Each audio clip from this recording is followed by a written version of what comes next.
And good afternoon, ladies and gentlemen. Welcome to the Kalamazoo College softball field for today's MIAA matchup featuring the Scots of Alma College and your Kalamazoo College Hornets. Good afternoon again. My name is Zach Metz. Joining me is Maya Pasillas. Maya, Hornets right on the cusp of the MIAA tournament, also on the cusp of the best season in program history.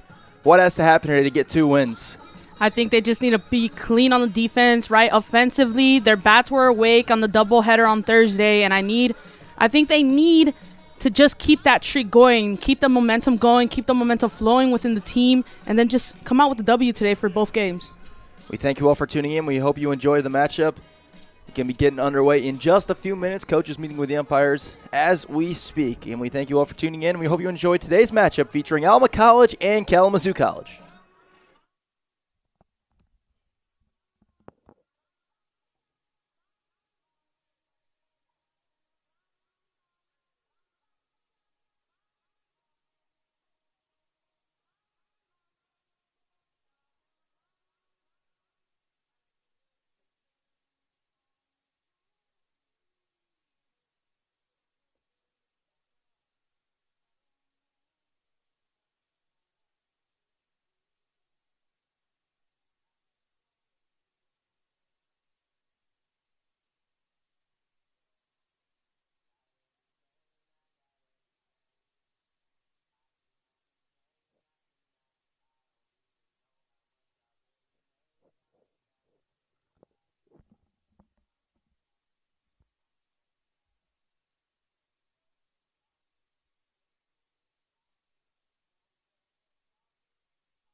College Hornets. At this time, we ask for your attention, please, as we get set to meet today's starting lineups. First, for the visitors from Alma. Leading off and playing left field, number 5, Jordan Porter. Hitting second, playing first base, number 8, Renee Sandman. Batting third and playing right field, number 28, Peyton Feather. Hitting cleanup, the designated player, number 19, Morgan Brandow. Batting fifth, playing second base, number 14, Julia Duncan. Batting sixth, playing third base, number 16, Camille Losmack. Batting seventh and catching, number 25, Sophia Somerset. Hitting eighth and playing shortstop, number 27, McKenna Sally. And batting ninth, playing center field, number 2, Kylie Halverson. In the flex spot and pitching for Alma, number 26, Morgan Westall.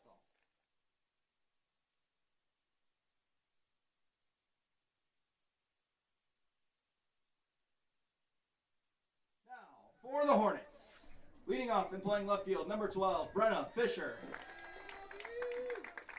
Batting second and playing center field, number 7, Landry Fritzma. Batting third and playing first base, number 6, Jordan Weesaw. Hitting cleanup and playing shortstop, number 24, Emma Newlove. Batting fifth and playing right field, number 4, Macy Ward. Batting sixth and playing third base, number 14, Bella Kaza. Batting seventh, the designated player, number 21, Maddie Potts. Hitting eighth and catching, number 2, Shelby Bennett. And batting ninth, playing second base, number 2, JC Ryder. In the flex spot and pitching for Kalamazoo, number 17, Maddie Verba. Kalamazoo is coached by Kelly Dimstra and assisted by Ashley Abels and Emily Van Vliet. At this time, we ask that you please rise and remove all hats for the playing of our national anthem. Rest it's on you.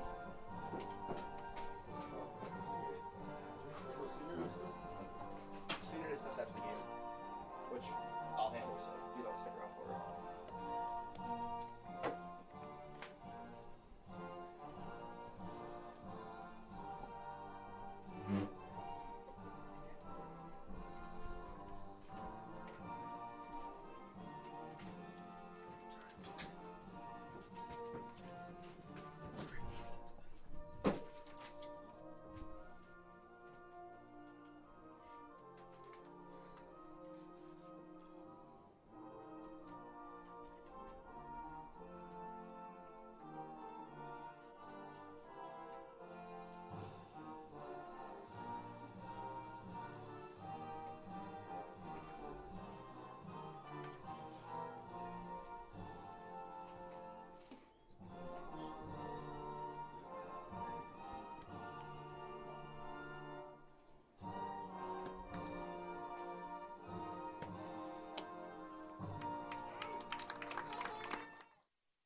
We are just about to get underway, and Kalamazoo will start. The sophomore Maddie Verba in the circle, making her 16th start of the year. All of her appearances have been starts. She's tossed 9 complete games, 3 shutouts, and 77 2/3 of an inning pitch. She's given up 80 hits, 35 earned runs, 30 walks, 50 strikeouts, a 2.61 average against, a 1.42 whip, a 7-4 win-loss record, and a 3.15 ERA, which leads the team. Maya, what stands out to you about Maddie? Oh, she had such a strong outing just this past Thursday, right? Just such a strong and very consistent with her pitches. She settles into the game really, really fast. I talk about her form probably half the time on air than I probably should, and it's just because it's so strong, so confident, and she settles in so early into the game. Jordan Porter leads off for Alma. First pitch is flied in the air to left center field. Landry Fritzman drifts back, makes the catch. We got a 12:55 start time, and there is one out already. Verba, as you mentioned, took a no-hitter, was 2 outs away from a no-hitter. Would have been the 4th in program history. Fortunately, came up just short. Kalamazoo is 19-13. The program record for most wins in a season is 21. They're right on the doorstep of the MIAA tournament as the first pitch misses to Renee Sandman. Alma nowhere out of the race for the tournament either. They have 2 games in hand on Kalamazoo as that pitch misses. Hornets are 7-5 in league play. Alma is 4-6. So about a game and a half back on the Hornets as it's 2-0 to Sandman. Looks at his strike. And that's that confident pitching I was talking about. A lot of pitchers can be a little scared to go to the outside really early in the game, but she's already setting up that pitch so that she can utilize that later. Swing and a miss, and it's 2-2. Works back to an even count. Sandman is a .305 hitter for the Scots with 25 hits on the year. Senior out of Broda, Michigan, fouls it straight back. Michael Underwood is our home plate umpire. Jose Cervantes is the plate umpire for Game 1. It is Senior Day here at the Kalamazoo College softball field. The Senior Day ceremony will be afterwards as strike 3 called on a 2-2 pitch. Verba gets her first strikeout of the game, second on the team in K's, now at 51 on the year. It's now Peyton Feather, freshman shortstop from Manchester, Michigan. You can tell Alma's not being, they're not being careful here. They really are trying to be aggressive and get on plate. It looks like they've only been really taking like the first pitch strike, which is pretty common in softball and in baseball too, but it still looks like they're being aggressive around the zone. First pitch missed to the lefty Feather. 1-0 is in. 1 ball, 1 strike. Feather is a .351 hitter with 26 hits. Kalamazoo will honor their 4 seniors after the game. 1-1 is fouled straight back. 1-2. Let's look at the rest of the Alma lineup. So we have Porter, Salmon, and Feather. Batting 4th in right field is Morgan Brandow. Batting 5th. At 3rd is Julia Duncan. 6th is Camille Losmack. 7th is Sophia Somerset as that pitch is just outside. 8th will be McKenna Sally, and 9th will be Kylie Halverson.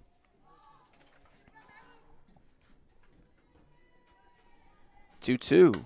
This is popped up into the infield left side. New Love will call it off and make the grab, and it's a 1-2-3 inning for Verba and the Hornets. We go to the bottom of the first. No score between Kalamazoo and Alma.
Bottom of the first inning, the Kalamazoo bats will come up for the first time. And Brenna Fisher, the senior who leads Kalamazoo in almost everything, .430 average, 46 hits, comes up to bat first, 29 stolen bases.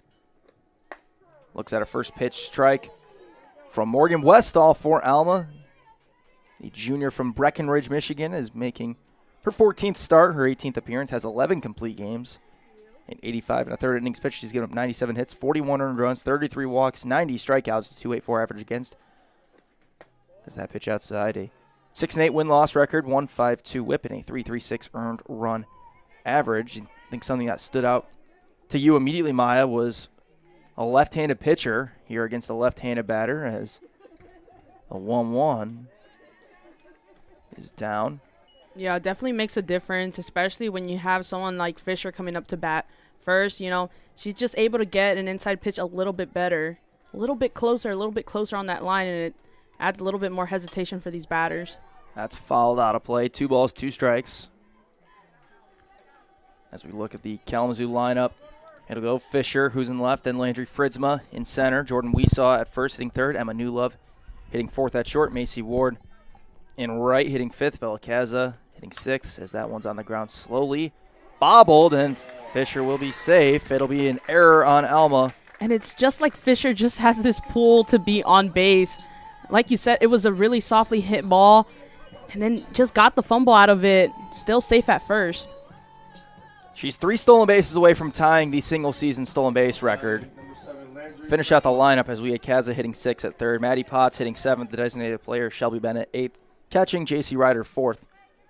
And at second, corner infielders in against Fritzma, who shows bunt, lays it down foul. Looks like they're going to go the bunt route early instead of putting Fisher on the move.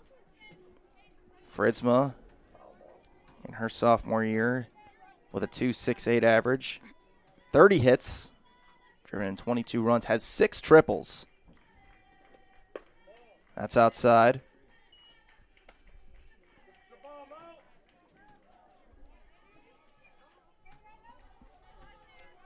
Yeah, I did expect a bunt attempt early, just because so early in the game, your number one priority is just to get on the board. That's flied into left center field. This could be trouble. It's going to bounce right in front of the wall. Fisher is going to get waved around. There's going to be a throw to the plate. It's a little bit late. Fritzma will move up to third. An RBI double puts the Hornets up 1-0 in the early goings of this game. And that's the beauty about being aggressive right there, right? I said that I'd expect that bunt move pretty early on. After she failed on that first attempt, it looks like she just got the green light to go. And right there, when you're just aggressive like that around the zone, she just got perfect contact, and it was a double, but really looked like a triple here. I was about to say Fritzma's broken the record for single-season triples in Kalamazoo College history. She's not going to get a triple there. She's going to get a double and advance on the throw. It'll be her 6th double of the year, as well as her 23rd RBI, as Jordan Weesaw is now in an even count at 1-1. Weesaw on a 10-game hitting streak. The only one of 2 eligible Hornets with a 1. OPS. She's got a 3.74 average with 37 hits. Fouls that one off. 27 RBIs. That leads the team. That'll be an unearned run charged to Westall to start the game. Counts 1 ball, 2 strikes. She stabs at that one, and it's off the screen. I definitely think Weesaw has been more and more of a hidden weapon for the Hornets, right? At this point, is she hidden? That's a true point. I just feel like you'd think it's in the quiet part maybe of the lineup or something right before New Love. That's hit down the line, foul. But then Weesaw, just her bat came alive so recently and just constantly hitting. I mean, you mentioned it yourself, right? She has a really great opportunity here. No outs. You got a runner on third. Really, all you got to do is get something on the ball, and you have a possibility of bringing one in. Yeah, Fritzma's got a lot of speed, so anything on the ground should be able to score Fritzma. She stabs at another one. We talked about the difference of facing a lefty for Fisher, who is a left-handed batter. the rest of the lineup is righties. How does that affect them? The traditional sense when you're talking baseball is, it's a little bit easier to see the ball out of the hand. Is the same thing true here? As she stabs at another one, it's foul. Is the same thing true here? Yeah, you could say that you get a better visual of the ball kind of when the pitcher's setting up. But other than that, I feel like it can actually make it a lot harder. In personal experience, too, when you switch up with a pitcher like that, you're just so used to it coming off the other side. It just throws you off sometimes as a batter. She's gone after the outside pitch every single time and fouls another one off. Yeah, and it can actually be due because it's a left-handed pitcher. Because you're seeing the ball a different way, Weesaw kind of has this idea like, oh, I can touch it here. And you can kind of tell that she's just looking to get on base or kind of scoring a run. You can 100% see that because Weesaw's just trying to get some type of contact to put the ball into play. That's just inside. So Westall comes back inside and misses.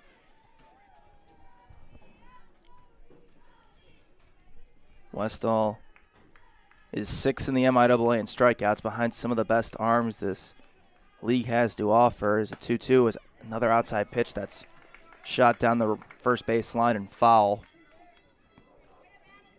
Behind arms like Brooke Hunterman, Alexis Michon, Macy Shang, Gianna Kirschbaum, some of the absolute best that this league has. That includes Lily Zaskowski, who the Hornets got to. As that one's a little flare. And it will be off the glove and dropped. Weesaw will reach. That'll be another error charged to Julia Duncan over at second base. And then Weesaw kind of just stepped off the bag a little too far. And they kind of just read her right there. Threw it very quickly. Exactly the type of play you want if you're your infield, if you want to make up for an error like that. Just kind of tagged her when she was trying to come in back on first. Oh, wait, they got her?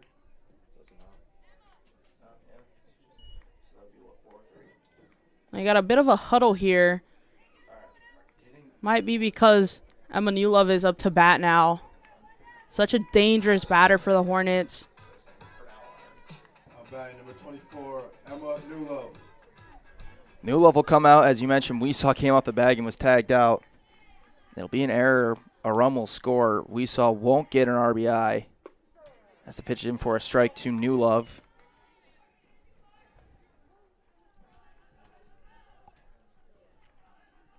Newlove, the leader in the team in home runs, also the leader in program history in home runs. Pops this up over the screen out of play. Yeah, you can see it in the in the balls that she hits foul. Like, you just see how much pop she has in her bat. It's so unique. Big, strong stance. You can see the way that she twists on that back leg. She generates so much power in her swing. There, and get her new ball. And Newlove, a .330 hitter. Team leader in OPS. 30 hits on the year. The 6 home runs and 26 RBIs.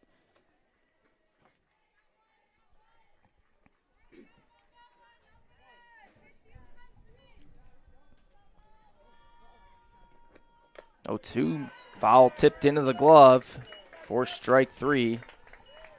This will now mean for certain every run in the inning will be unearned. As Macy Ward will be the next to hit. Ward, a .329 hitter with 28 hits. Pitches in for a strike. Yeah, Ward is such a force of her own. I mean, what if she gets on base, just know she's coming home. She scored 23 runs. It's tied for third on the team behind. That one misses high. Behind Fisher and Fritzma, tied with Weesaw. 28 hits and 23 runs scored is a pretty good number. She has walked 11 times. That's outside in her first season of collegiate softball out of West Bloomfield, Michigan.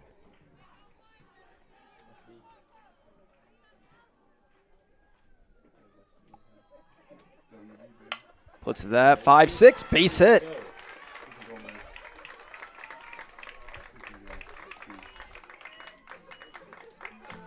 just a good piece of hitting right there. And now you're trading out right here. You got a threat on the bases and then a threat up to bat. Yeah, Bellicaza saved her best season for last, her senior year, on a day where she, along with 3 other Hornets, will be honored. Kaza hits .326 with 30 hits, 23 runs batted in, swings and misses. She hit her first career home run earlier this year.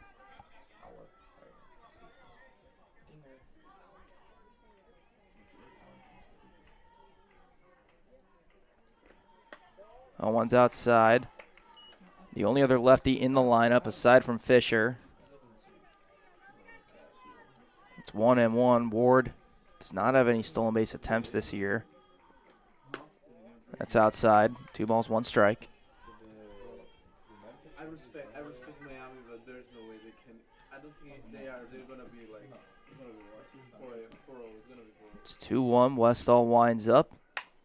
It's a little flare, and it is caught to end the inning. So the Hornets get 2 unearned runs with 2 hits as we go to the second. It's 2-0. Hornets lead.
Designated player Morgan Brandow leads off for Alma in the top of the second. Senior from Sheboygan, Michigan.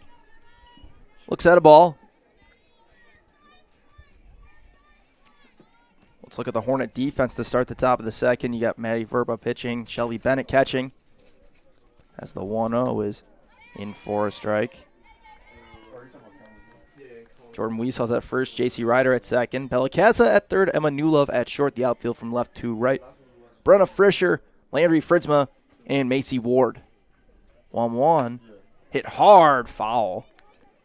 And I was just about to mention how Brandal's placement in the lineup might be because she brings the team alive. She's got 5 home runs. Exactly. You never really see like kind of a DP that far up the lineup unless they're really going to kind of explode on the team and really bring up a lot of spark, you could say. .350 average with 21 hits, 5 of them long balls. 1-2 is up and out. So let's talk about some standings in the MIAA for softball and how close it really is. The only real runaway team right now is Trine. That's expected. They've won 23 straight games. You know, they're running away with another league championship as the 2-2 is high. 12-0 in league play.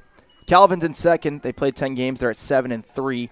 Should be able to hold into second knowing the talent level of that team. 3rd through 5th is really, really tight, and you could argue even 3rd through 6th because Alma's right there in the mix. As Verba will deliver a 3-2, that's fouled straight back. Adrian, 12 games, 8-4. Hope, 10 games, 6-4. Kalamazoo, 12 games, 7-5. Alma, 10 games, 4-6. So really, about 2.5 games, 3 games separating 3 through 6. This is a really, really important doubleheader. Oh, super important. Kalamazoo definitely is looking to get out with the W for both games. Yeah, you get 2 wins for the Hornets. You kind of, as that one's fouled back in the screen, you really kind of separate Alma from the top 3. And Hope's taking on Trine today. You know, that's a tough matchup for Hope. If they come away with a win or 2 there, they do something nobody else has done. So you're probably feeling pretty hopeful. Calvin's playing St. Mary's. That's expected wins for Calvin as the 3-2 is fouled straight back. So, I mean, you're probably thinking going into this, if you're Kalamazoo, you can get a win. You feel good about where you're at going into your final series against Adrian next week. 100%. 100%. I think almost any win from these past, 2 double headers has been really important. That's out of play, foul. And just today, you can feel the weight just a little bit more, especially on senior day. You kind of just want the win. Even if it's not for MIAA playing, it's for senior day here. Yeah, and that's just as big, just as important. Maybe not in terms of the grander picture, but for the memories of these seniors, it is. This is popped up, won't leave the infield. New Love running in, has it, one away. Yeah, and all credit to Verba there. Really was staying in that battle, stayed locked in, stayed confident with the pitches. Sometimes when you see kind of a ball fouled out so closely to being fair and you see the power behind the batter, it can set you off just a little bit. So all props to Verba there for being able to stay in the pitcher's headspace, you know? First pitch ball to Julia Duncan, junior from South Lyon, Michigan. He's a .315 hitter with 23 hits. We'll give an update on that Trine Hope game in a moment. That's flied in the air to left center field. Pretty deep, but not deep enough. Fridsman's got it, 2 away.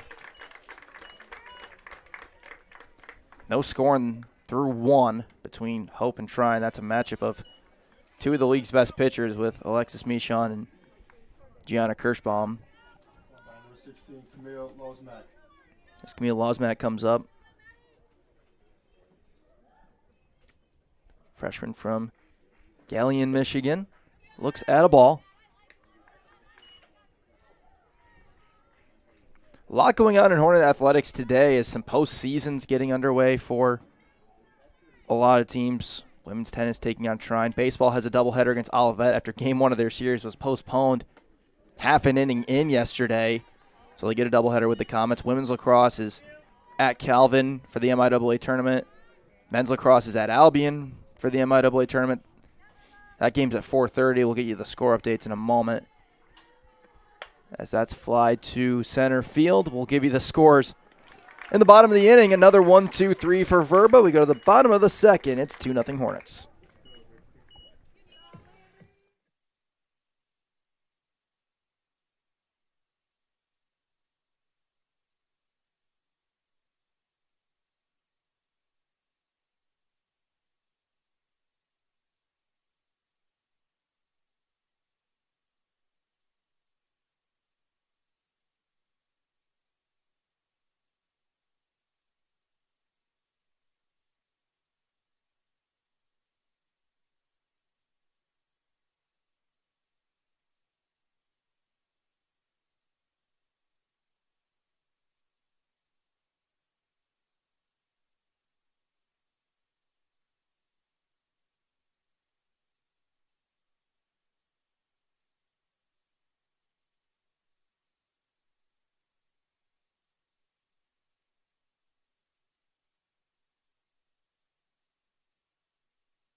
In the bottom of the second, it's the bottom of the Hornet order, starting with Maddie Potts, followed by Shelby Bennett and J.C. Ryder.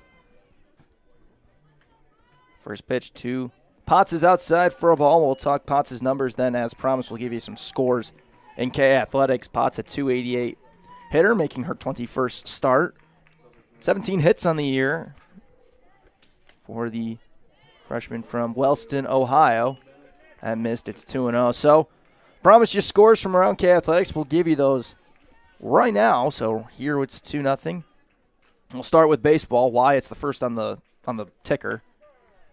Baseball with a 2-0 lead on the road at Olivet.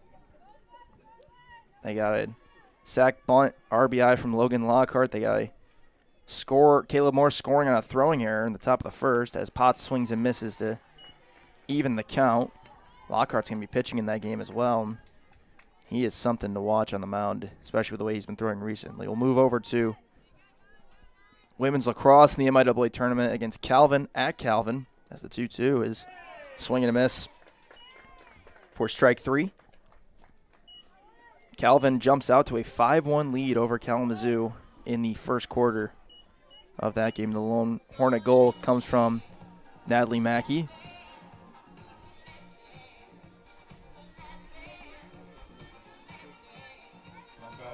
Women's tennis is underway against Trine. Softball and baseball both playing doubleheaders today, as that's in for a strike to Shelby Bennett. Men's lacrosse at 4:30, as we talked about. Bennett, the catcher, batting now at .231 average with 9 hits in 39 at-bats. Looks at a ball. She does have a home run on the year. That came against St. Mary's. It's 2-0 Hornets, one of 4 seniors who will be honored later today. That pitch is upstairs, 2-1. Yeah, Bennett has such a solid approach to batting. She's been knocking at the door for a pretty hard hit ball for the past couple days, for the past couple games, Every game that I've broadcasted here and Bennett's up to bat, it just seems like she's so close to hitting something just really hard. You know what I mean? Like, just so close to like a triple sometimes, and it'll just be like right at the outfielder or something like that, but it's such a strong hit ball. That's fouled straight back.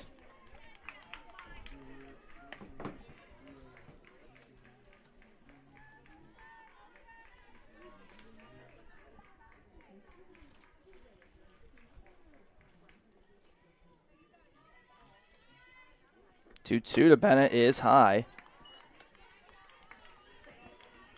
Bennett's done a very nice job at getting on base. She's drawn 6 walks in addition to the 9 hits. OBP over 325. Fouls that one straight back.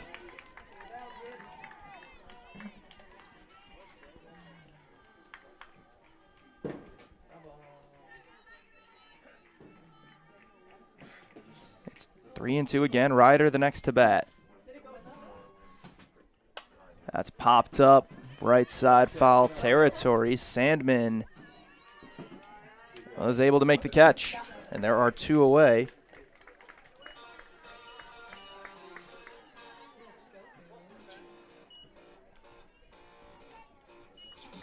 Yeah, Alma doing a really good job defensively cleaning up since that kind of first inning where two runs came in for Kalamazoo. JC Ryder the next to bat. Junior from Grant, Michigan. 14 hits in 64 at-bats. Reached 20 times in 70 plate appearances.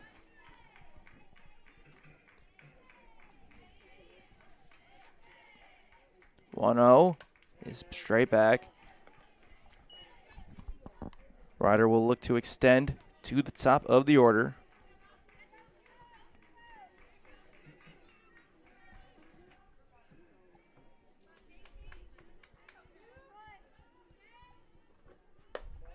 That's high, 1 ball, or rather 2 balls, 1 strike.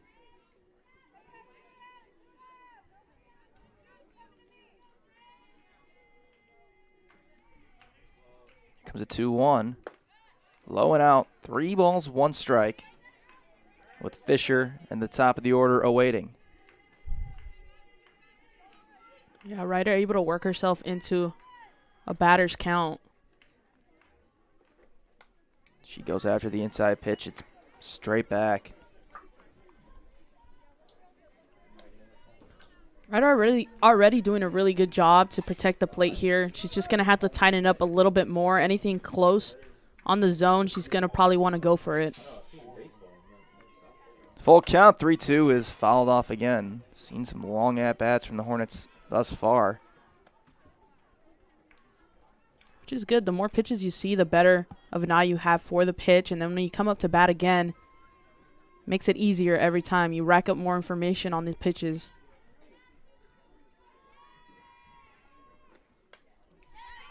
Foul back again. Still 3-2 to the 9-hole hitter for the Hornets.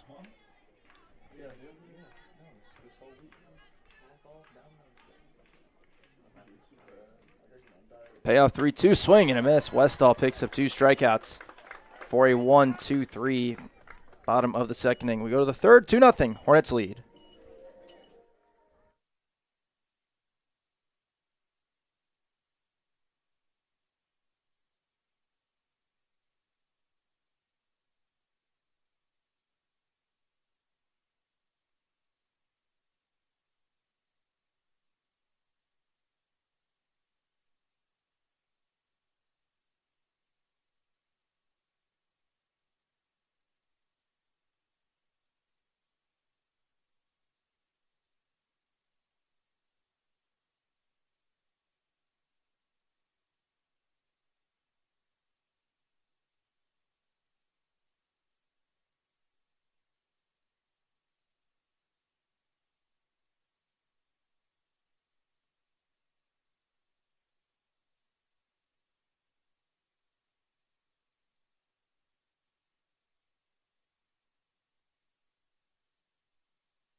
Seven, 8-9 for Alma in the top of the third, starting with Sophia Somerset, junior from Flat Rock, Michigan.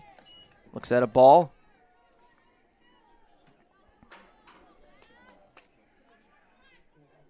Somerset, a 2.67 hitter with 16 hits. Swing and a miss. It's 1-1. I got to ask you. So you told me you're more of a Rams fan than a Chargers fan, and it is NFL draft season. How would you feel if in round 5 the Rams picked Shedeur Sanders as this pitch is fouled straight back? Well, you know what? The Rams kind of have been known a couple times just to pick up some players just to do so. Even if they kind of already filled their ranks and they know what they want for the season and what they're looking forward to, they try to develop on players. So I wouldn't be that surprised. I think that's like a positive. You can kind of have an extra one laying in the bank if you need it. Yeah, Stafford getting up there in age. 1-2. It's hit hard to left field. That's the first hit of the game for Alma, and it's going to be extra bases for Somerset, her 4th double of the year. Alma gets a runner in scoring position. Yeah, a good piece of batting there. Didn't need to do too much with it. You know what I mean? Didn't have to put too much power with it. You kind of seen it. Just redirected already the strength and the speed of the ball behind Verba's pitch and just redirected it into the outfield. It was just a nice piece of hitting right there.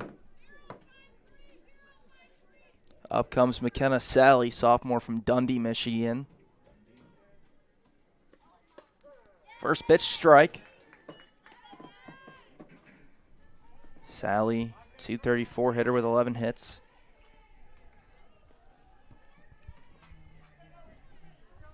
We follow by Kylie Halverson in the inning, and then the top of the order for the Scots. Went after a high pitch, fouled it straight back. So, talking about Verba, cruises through the first 2 innings. Now you give a leadoff double. Does anything change? Do you make any adjustments with a runner in scoring position? With Verba pitching, she has such a quick pitch, and I think that's why Bennett kind of doesn't need to do too much as a catcher. It's the 0-2. She got a swing and a miss on a high fastball. And being able to respond like that, you just seen it right now. That's something so special about Verba, right? She gave up such a strongly hit ball and then was still able to come back and get a strikeout. That's the exact response that you're looking for as a coach in a pitcher.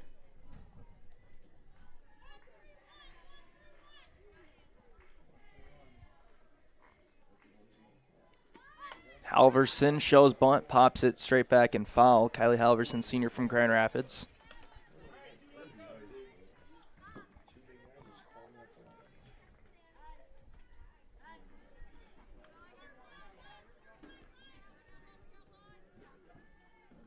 .321 average in 24 games played. That's fouled straight back. Started 11 games. Only has 28 at-bats, but has 9 hits.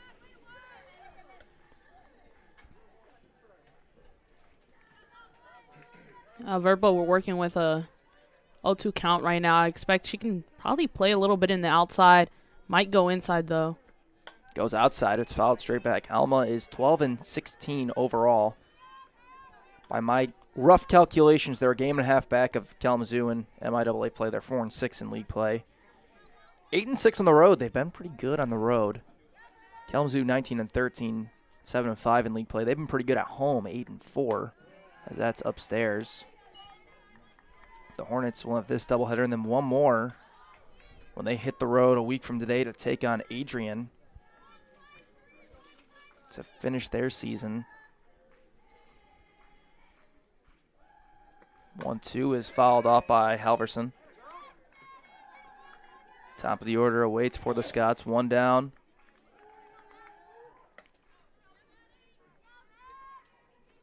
Yeah, a lot of respect for the players on the field right now, especially as you're getting to these tougher, more important, you could say, games. You also get into a tougher part of the academic season. That's true. Especially, both schools are going to be feeling it because I don't know, as that one's fouled off, I don't know Alma's academic calendar, but I know that they are close to graduation, which means close to finals. I don't know. I mean, Western Michigan graduated today. I think that's the earliest that I know of. I know University of Michigan did as well. But I know a lot of other schools are going to be in the next couple of weeks, which includes Alma. Kalamazoo, you're right in the midterm range of the spring trimester. Exactly. So you're going to be feeling a lot of time-consuming pressure in a lot of outside rolls as that's a little flare over the head of Kaza. It hits the base. It's fair. They're going to try and move the runner up to third. And doing so safely is Somerset. Halverson will get a double. A perfectly placed ball puts two in scoring position, including the tying run. Yeah, it took Emanuilov was perfectly positioned to kind of scoop up the ball there, but it took a really awkward bounce. It hit the base, I think. Yeah, of the base. It hit the corner of the base and just took the perfect bounce for Alma here. And then it looked like Emanuilov had a little bit of trouble kind of picking it off from the sideline. Great chance for the Scots to tie this game as the top of the order and Porter comes up. A deep fly out. Her first time up on the first pitch she saw, and she'll take a first pitch strike here. Now, if you're Verba, I think you go a little bit more outside. You've seen it there, and then perfectly time an inside pitch. 0-1, way behind Bennett. It's a wild pitch, but they're going to throw to the plate. They got it. Wow. The pitch was behind Porter. Was perfectly played. It bounced right off the backstop, right to Bennett for the second out. It'll be a 2-1 caught stealing. Halverson will move up on the wild pitch. Yeah, what could have been probably. That's a huge momentum shifting type of play because now there's two outs. Yeah, you said it there, and just really heads up play by Verba there, able to get into the position that she needed to be really quickly, and then Bennett just able to pop up so fast and go get that loose pitch there and just able to get the out here. So now it's a 1-1 count with two away, and what could have been a really bad situation turns into a favorable one for Kalamazoo, and now Verba's one strike away from getting out of it.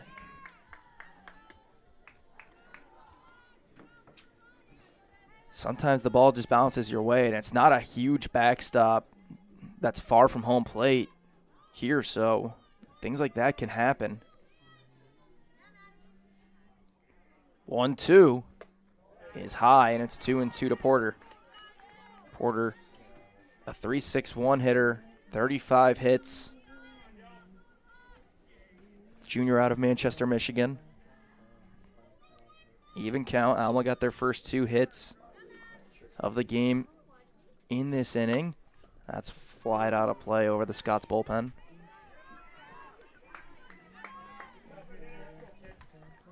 Porter just going to do anything she can right now to extend this inning. Yeah, you got to find a way to get at least one run in when you have two in scoring position.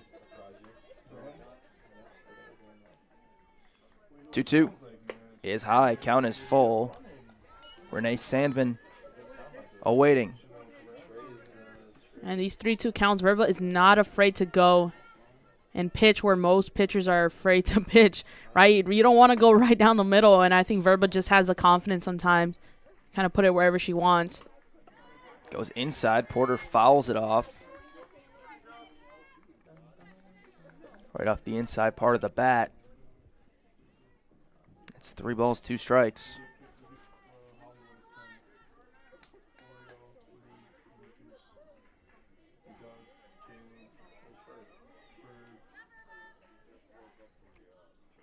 Another payoff.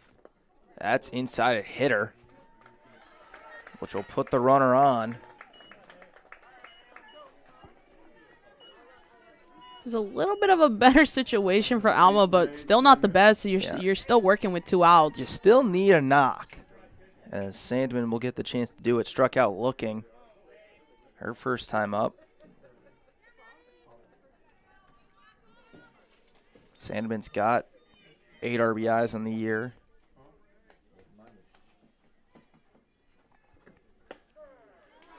First pitch strike. Now Verba already setting the tone for this battle that she's gonna have.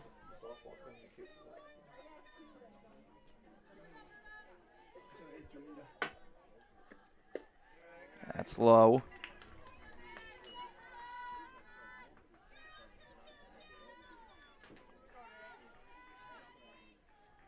One ball, one strike.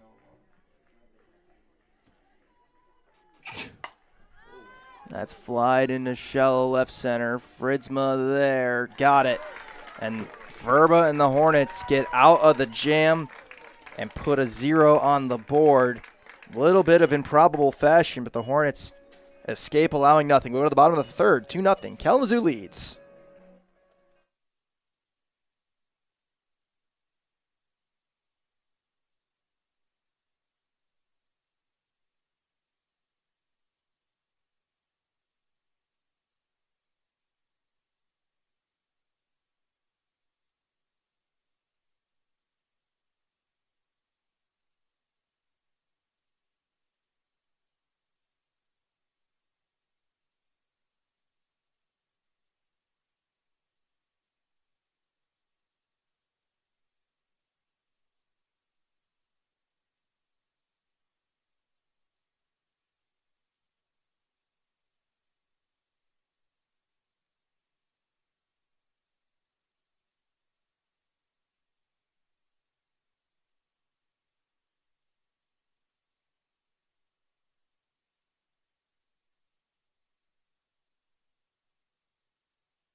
Bottom of the third, Hornets bat with the top of the order.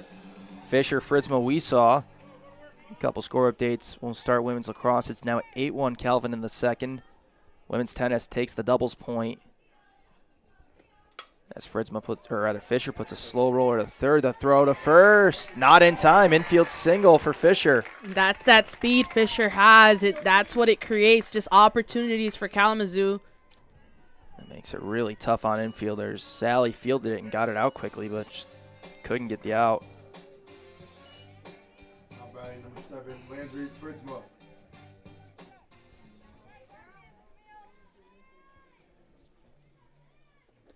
First pitch to Fritzma's high. Baseball score, it's 2-1 Kalamazoo leading Olivet in the bottom of the second inning. I look for Somerset to be aggressive when watching Fisher on first. That's flared to center field, and it will be caught out in center field by Halverson. 1 away. You think Fisher's got to be on the move at some point, right? I think she has to. I think, especially to get into scoring position, she can definitely do it. Up comes Weesaw. We have yet to see Somerset's hand, though, as a catcher. There she goes. The pitch is in for a strike. The throw gets away. Fisher will get a stolen base and head to third. There you go. We said that she was probably going to run, and she did.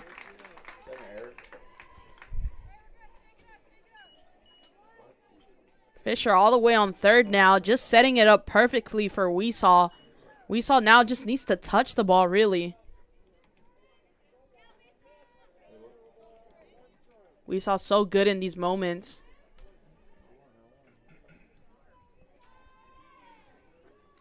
Weesaw flies that right field base hit. RBI to score Fisher. It's 3-0 Hornets. Unearned for now. We saw gets the RBI this time. Fisher scores for the second time today. Yeah, just heads up base running by Fisher there. Set up Weesaw, and then Weesaw just able to smack that. And you trade out a runner for a runner, and that's like a perfect situation for Kalamazoo. New Love up now. Hornets go up 3-0. That was the 30th stolen base for Fisher on the year.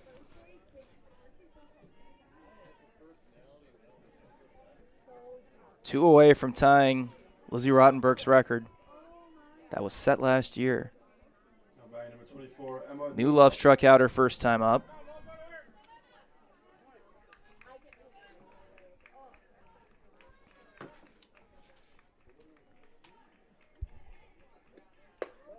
Looks at a ball.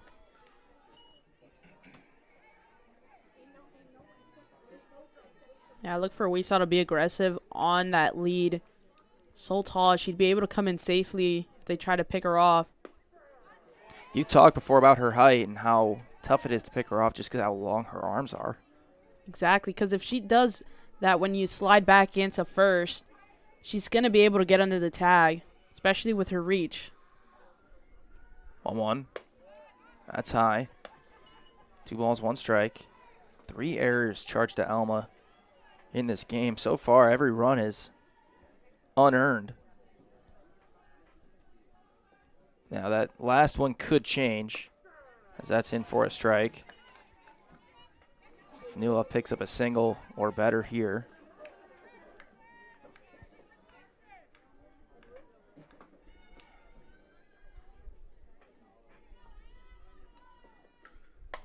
That's in the air and out of play, foul.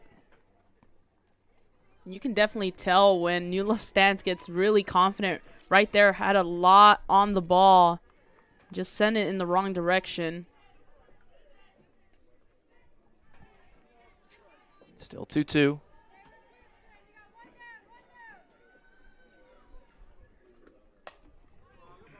That's over the Alma dugout. New Love doing her job to protect. She has 2 strikes on her.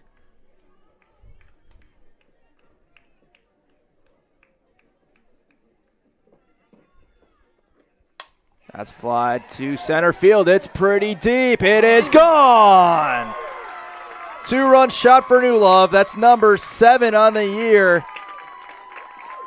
It is 5-0 Kalamazoo.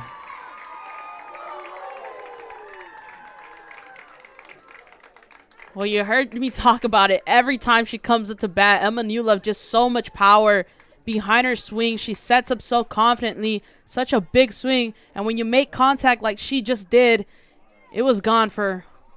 As soon as it came off the bat, you knew it was gone. You knew it had a very good chance.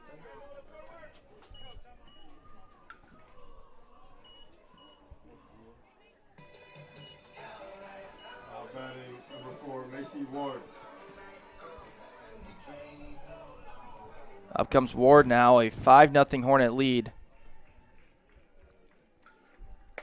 Pitch in for a strike. Ward singled her first time up. Hornets now with 5 runs on 5 hits.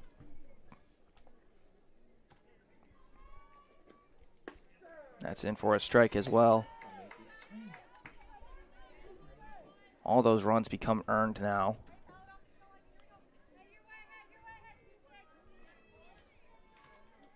0-2, swing and a miss, a 3-pitch strikeout for out number 2.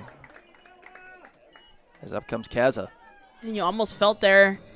After Ward lost the battle, you think, oh, it's the end of the inning. But when you set yourself up the way that Kalamazoo did, then they have another life here.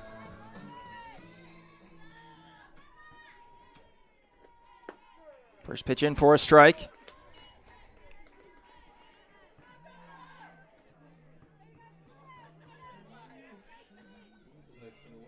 Kaza will be followed by Potts.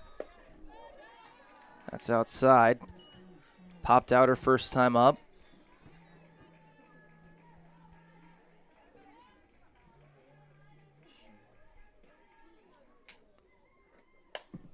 Into the air, foul. You just seen a little bit of the power behind that bat.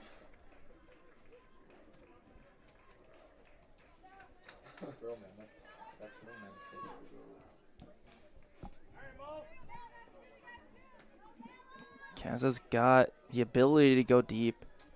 She's come close many times, but only has one career home run in her career. 1-2 is off the end of the bat in foul territory. It is going to be not caught. It's a foul ball right in front of the dugout. It's going to give Kaz another chance here, and you mentioned it. She definitely has the ability. We see that she has the power. Now it's just going to be about picking the pitch, and it's really not the situation for that, and she's going to have to protect the plate.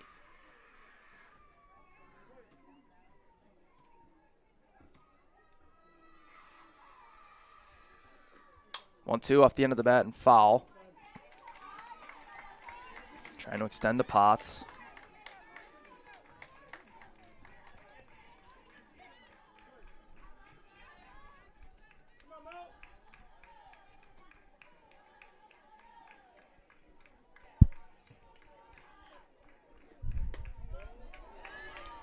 That misses, and it's 2-2. And you've seen Kaza there really hesitate. She brought it back on probably at the last second. Those pitches when you're just being so aggressive at the plate and you have to protect, you sometimes tend to go for pitches you probably shouldn't. That's low. Now she's worked herself up to a full count. That's all props. Just a hard work right there, able to work it up to a 3-2 count. Payoff 3-2. Left center, base hit. She earned that single. Worked her way up from an 0-2 count. Now that's another best case scenario for Kalamazoo. Working your way up from an 0-2 count to being on base. It was a strong battle right there. Kaza came up on top. Potts struck out her first time up.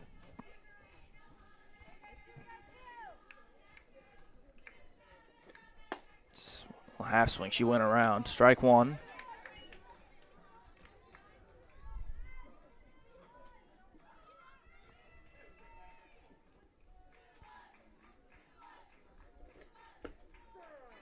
A 1 in, it's 0-2. So I asked you earlier about your NFL allegiances. Do you have a Major League Baseball allegiance? And please don't say the Dodgers. How am I not going to say the Dodgers? How am I not going to say the Dodgers? I know you're from there. No, but the pitch they're misses. also just the Dodgers. Yeah, that's the problem. That. There's no problem. I know you're from there, but like they are come on. the Dodgers. Opening series for me was not fun. 1-2 is fly down the right field line, foul. The whole stadium here just wanted that to be fair. I think we all did. So, do you approve of the Dodgers' spending tactics? You know what? Like, do you think? Do you approve of a World Series win? I'll ask you that question. Fair point. I wish my team had one, although my team's pretty darn good right now. 1-2, inside. In case you didn't know, I'm a Detroit Tigers guy. I like the Detroit Tigers. Now, how can you not? The gritty Tigers. Most fun really team in do. baseball to watch. I mean, they're really not the most fun team in baseball, but they were the best story last year. They really were. And they're really good this year. Time called. I wanted them to make it all the way, if I'm being honest. But that was also for selfish reasons, because I knew the Dodgers were going to make it all the way. Oh, okay. And if I knew that they were, if I knew the Tigers were going to make it all the way, then they were going to play here. At least the Dodgers beat the Yankees, as that's grounded to first. It's stepped on first by Sam, and the inning ends. But the Hornets put 3 more on the board as we go to the top of the 4th. Kalamazoo 5, Alma nothing.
Top of the fourth.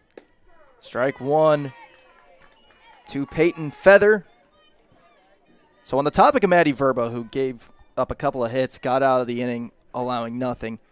Then you get a long inning offensively for the Hornets as the 0-1 is popped up. Well, my question might be answered as Kaza makes the catch. You have to sit for a while as a pitcher.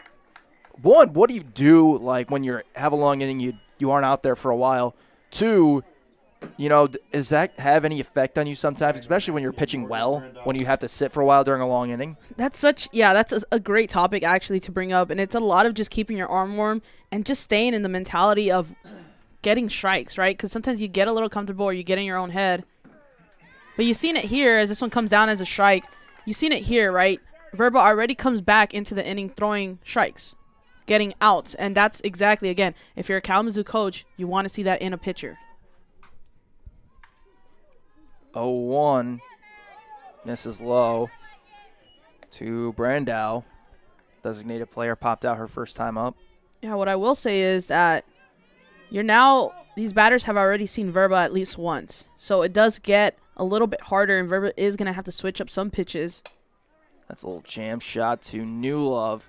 Easy throw, 2 away. So now your second time through the order, how do you switch up your pitches? Just in terms of how does the approach change a little bit? I think for Verba especially, it's a switch of placement. I feel like sometimes it's either inside or outside, and now she might kind of mess with other parts of the zone a little bit more. Strike to Julia Duncan. 0 for 1 in the game. Yeah, you've actually seen that lower pitch there a couple times, and that's just adding. That wasn't there as big as a pitch there in the first and second inning.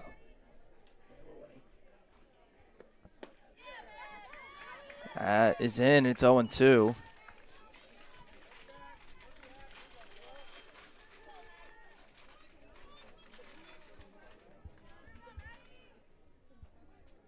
Duncan trying to extend it to Losmag. That's outside. See, right there, you had an 0-2 count, so Verba had the chance to kind of try that. Can she get the batter to reach? Can she get a strikeout swinging? Now she's got a 1-2, and this ball is going to be popped up into foul territory. It's a long run for Bennett, and it will hit the screen.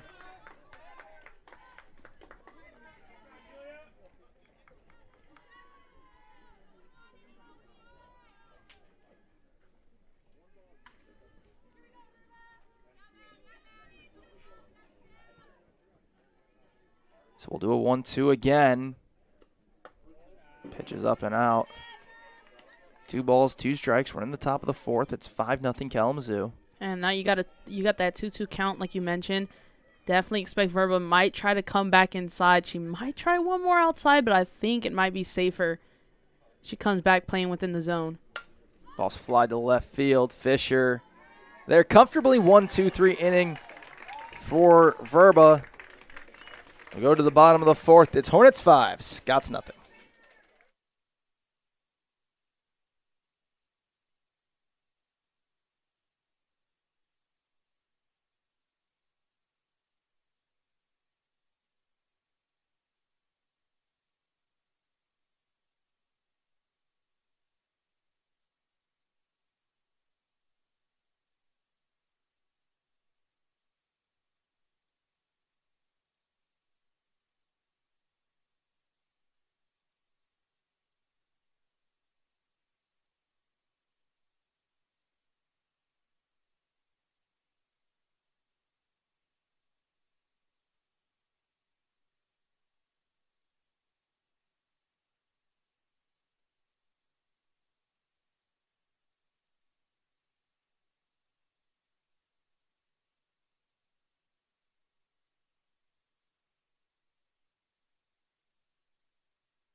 15, Shelby Bennett.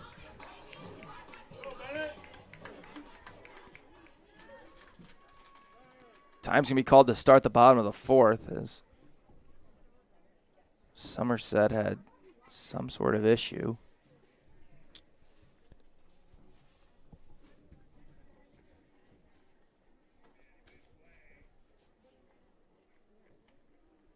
I think switching out pitch comms. Yeah, it looked like it.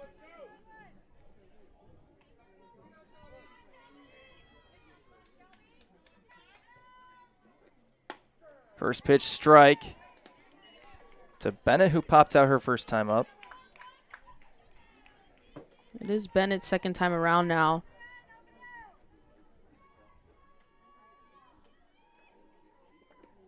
Swing and a miss. It's 0-2. I think if you're Alma, if Westall has a little bit of trouble putting these three batters away, you're going to want to start thinking about a potential change. 0-2 is high. It's Bennett, Ryder, and Fisher. Especially if Bennett and Ryder get on, you could be in trouble with Fisher, Fritzma. We saw New Love all coming up. 1-2 is low. 2 balls, 2 strikes to Shelby. Yeah, Bennett already doing a really, really good job of just working up this count.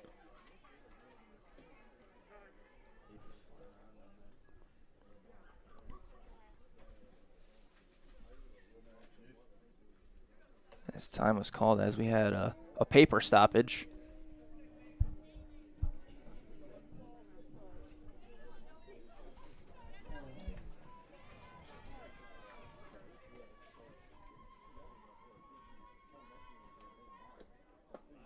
Checked her swing, and they say she went around. So 1 down here in the bottom of the fourth. That's the out you needed. Now you just got to continue on this. It's the out you needed, but there's so many teams that come alive with 1 or 2 outs, and It's been Kalamazoo in this game. Tracy Ryder. Their 3 in the third all came with 1 out.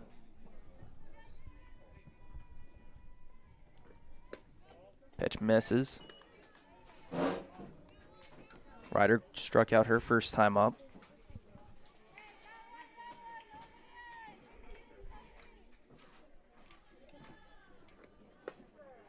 That's in for a strike.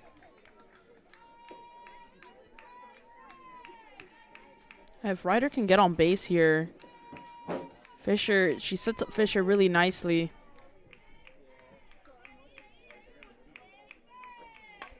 That's a little flare right center, 2 converging, and Duncan held on to it. So 2 away. You got a couple of quick outs, which Westall needed. If anybody's going to extend the inning, it's going to be Fisher. Yeah, Fisher's reached twice. Reached on an error, singled, has a stolen base, has scored both times she's gotten on.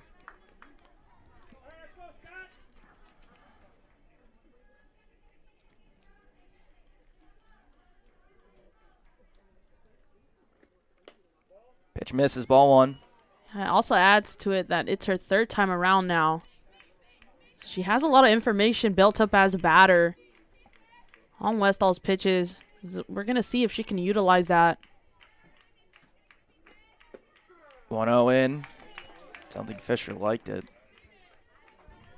It looked like it was a little too inside for Fisher's preference. Taking the slap hitter approach. Been pretty successful at that approach as the 1-1 popped up. Foul. It is out of play.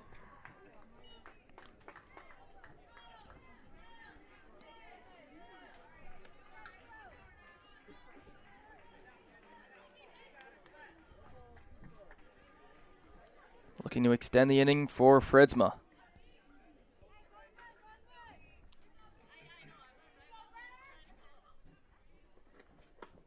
Pitch is inside. 2-2. Fritzma sports an on-base percentage at over 480. which is an incredible number, almost half the time. She's on base as a 2-2. Popped up and caught by Losmack at third. So big inning for Westall. Gets a 1-2-3, puts a 0 on the board. As we go to the top of the fifth, it's 5-0. Hornets lead it.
Six, 7, and 8 for the Scots in the top of the fifth inning.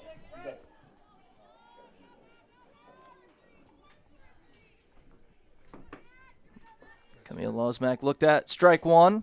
Now we'll fade and puts that in the left, base hit. So Verbal will face Somerset and Sally with a runner on. You gotta include the 6-7.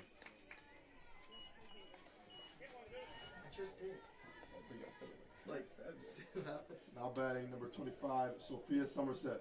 I've done it before. I've done it multiple times. I wasn't here for it. You definitely were here for one of them. 6-7. I didn't hear. Somerset had a double her first time up. Looks at a strike.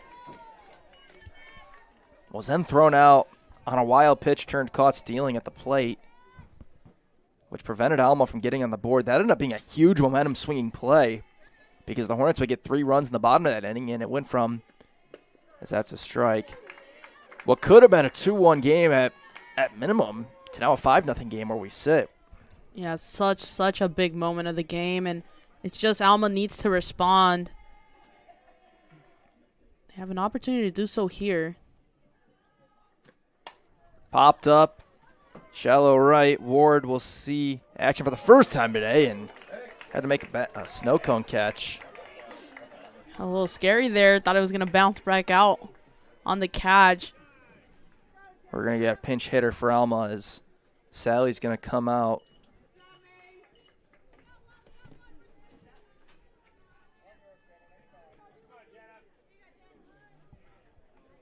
Looks like it's Number 6, Jenna Holzinger.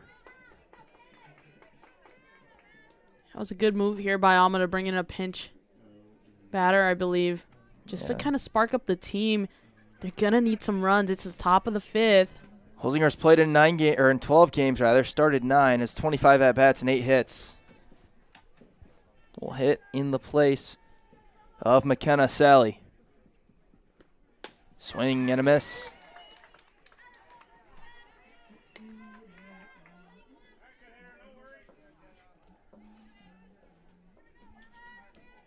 Keep an eye on Bennett, too. Being really aggressive as a catcher right now, just probably going to try to get the pick off. Now one's in. She looks down. She will quite often think about it. Yeah, you also feel just a little bit more confident as a catcher throwing down to first when you have someone like we saw at first who has a little bit more of a reach and can get anything that goes astray. 0-2. Bennett looked down and once again said no thanks.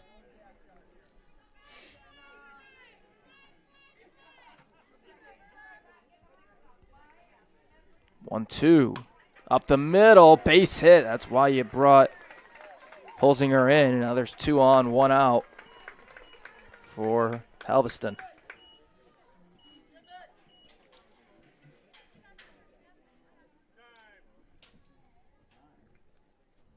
we get time. Are we going to get a re-entry?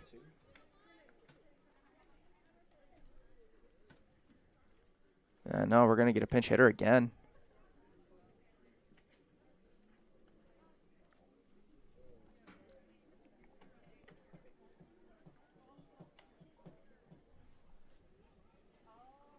Haven't seen the pinch hitter emerge from the Scots dugout yet.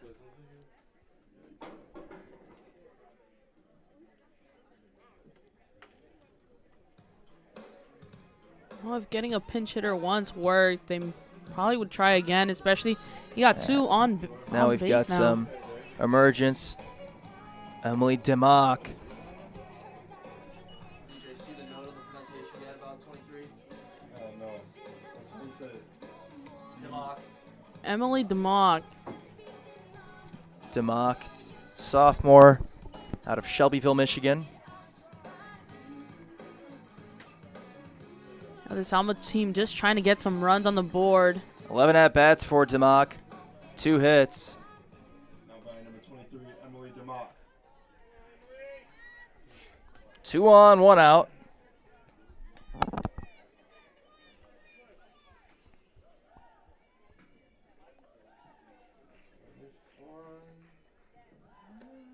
First pitch fouled straight back.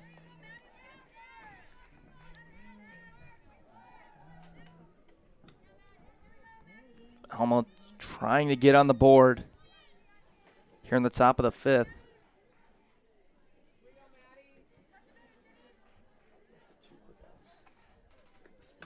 One popped up. Verba's got it. And 2 away. Now Verba's getting more work done herself there.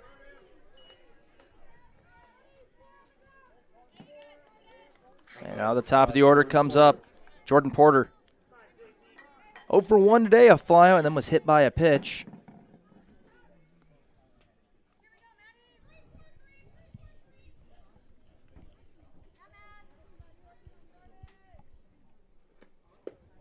Pitch low to Porter.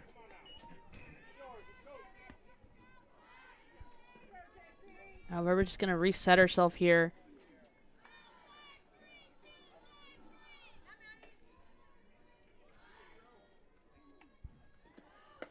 One 0's in.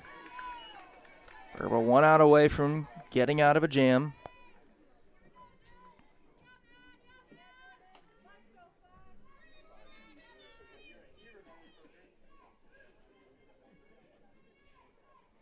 Big swing and a miss on a pitch in the dirt. Good job by Bennett to get the glove down.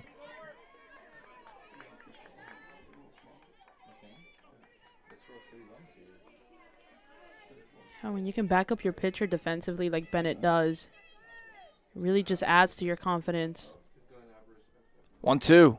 Swing and a miss. Maddie Verba keeps the shutout going. And a huge strikeout to end the inning, and Alma leaves 2 on base once again as we move to the bottom of the 5th. Hornets with a 5-0 lead.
Landry Fritzma comes up. Alma makes some defensive changes. Peyton Feather moves from right field to shortstop. Kylie Halverson re-enters, and then Jenna Holzinger stays in the game in right field now.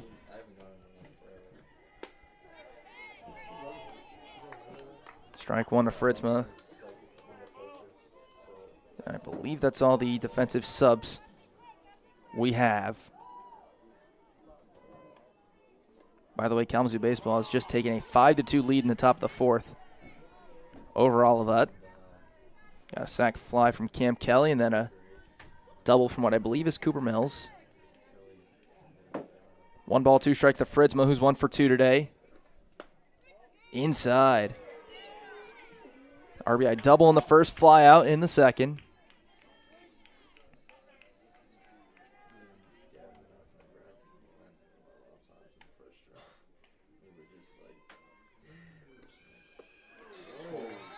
Swing and a miss on a pitch low. And a quick strikeout. Yeah, kind of just like Fritzma just didn't want to get called on an inside pitch, so she went for it. A little awkwardly, too. Kind of hacked at it. Now we saw Kalamazoo with 2 wins today would tie the program record for wins in a single season with 1 win as that pitch up and in and hits we saw to put a runner on.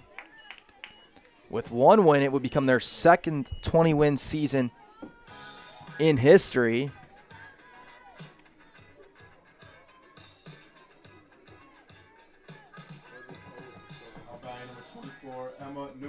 As Emma Newlove comes up, had the 2-run home runner last time up.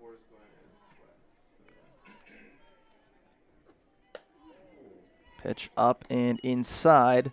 Yeah, pitches is exactly what you'd expect if you're facing Emma Newlove. You're going to want to really attack the inside zone. Yeah, you can't leave anything out over the plate. That's low. 2-0. Newlove and Ward. Scheduled, barring a double play or a caught stealing or some sort of out on the base paths. 2-0's in on the outside part of the plate. We saw does have the capability to steal bases with 5 on the year. This is popped up. It's out of play. Foul. No one in the stands able to make the grab.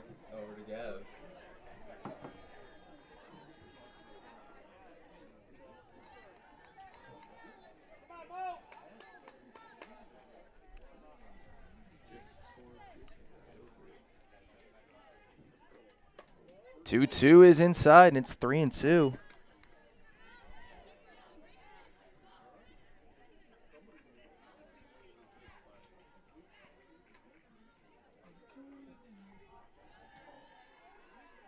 Westall delivers. Newlove fights it off.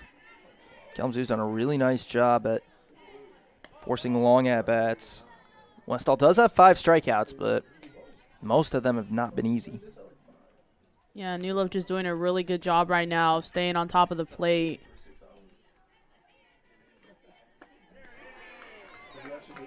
Swing and a miss, and gets another one there. 2 strikeouts in the inning for Westall, and now Ward will hit. Number 4, Macy Ward.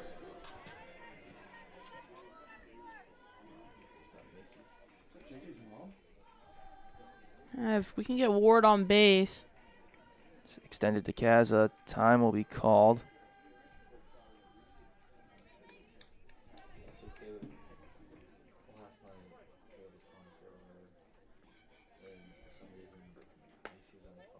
That misses. Zone's been a little tight. It's been very consistent, which is what you always ask for. Michael Underwood, the home plate umpire, done a very nice job, but it's been tight.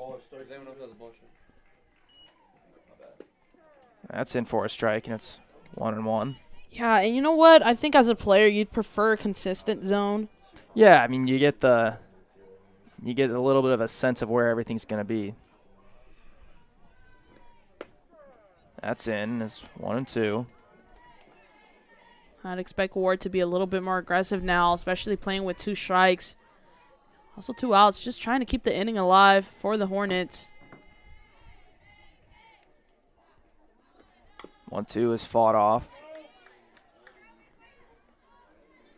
Game 2 of our doubleheader will be approximately 25 minutes after this one ends, and then the senior day ceremony to follow.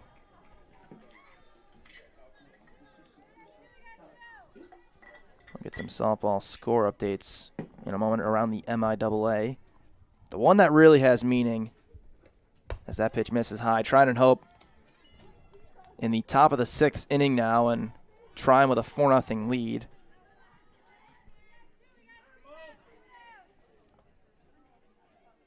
The other game is between St. Mary's and Calvin.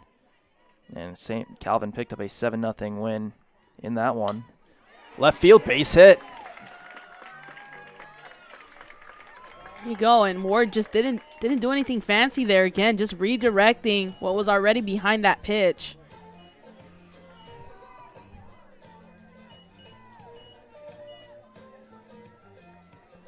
Now Kaza, 1 for 2 single and a pop out. Batting number 14, Bella Kaza.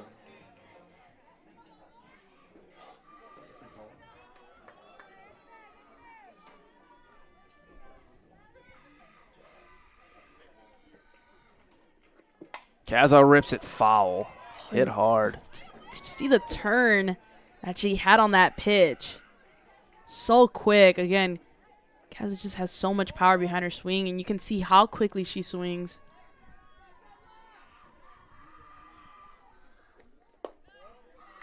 Oh, 1 is low.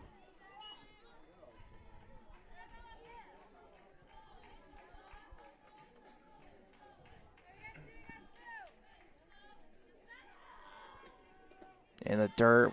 Good job by Somerset to block it.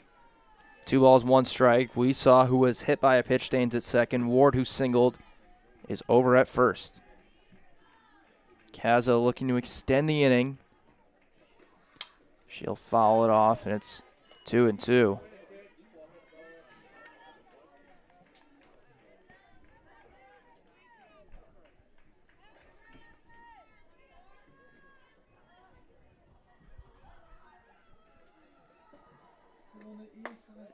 Two is just outside. 3-2. Everybody on the move now.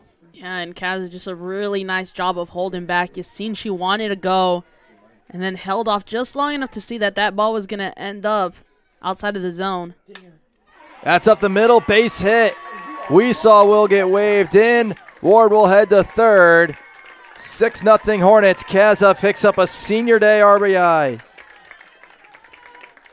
It doesn't take much. And you've seen it there. It really doesn't take much. Kaza, again, just redirecting the pitch right up the middle, right where it came from.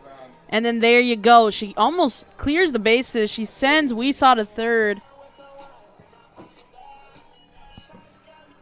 And we're going to get a pitching change coming for Alma.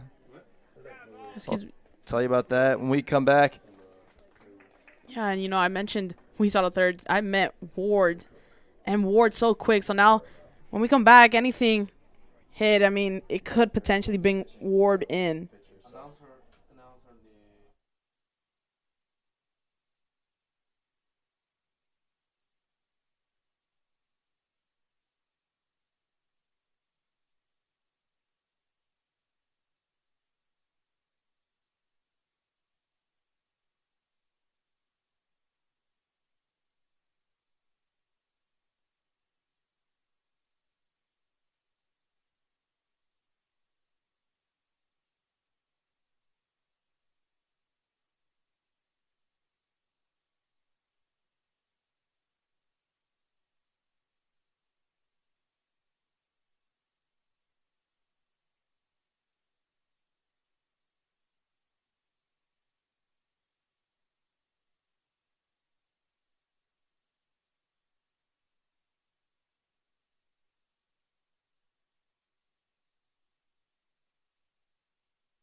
Alma's new pitcher is Bella Trelor, freshman from Blissfield, Michigan, making her 8th appearance, all in relief, has pitched 12 innings, get up 26 hits, 7 earned runs, 6 walks, 4 strikeouts, 4.19 average against, 4.08 ERA, 2.67 whip, facing Maddie Potts, the bottom of the order. Hinckley takes off. They'll fake a throw down. Throw back to third. Not in time. Hinckley's going to get a stolen base. So this game is if Hinckley can score, the game would end. It's 0-1 to Potts, who's 0 for 2 today. Now what's good here is that Potts has already kind of been in the game. You know, you already built up that confidence here. You're here facing a pitcher for the 3rd time. It is a new pitcher, though. Flared to second and caught by Duncan. The inning will end. The game will continue as we go to the 6th. It's Hornets 6, Scots nothing.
Top of inning number 6, it's 6-0 Kalamazoo as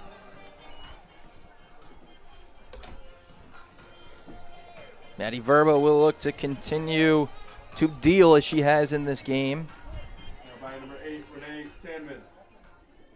As it will be 2-3-4 Sandman, Feather, and Brandow. That's on the ground to second. Ryder bobbles it. The flip is in time.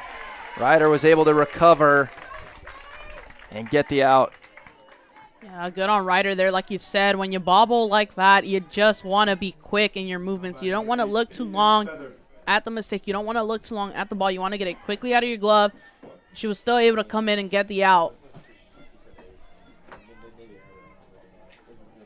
Up comes Feather. That's a ball. Feather has popped out twice.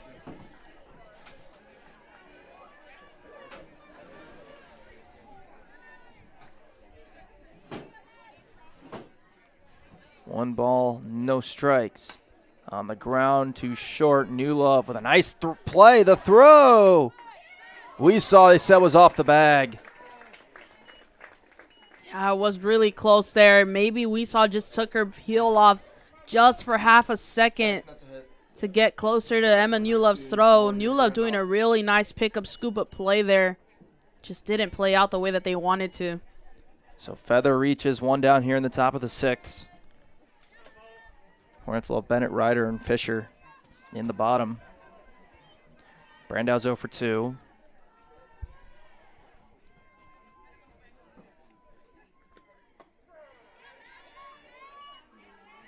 Yeah, Bennett not going to give up anything either. Bennett doing a really good job right now of staying aggressive as a catcher, intimidating the runner just a little bit.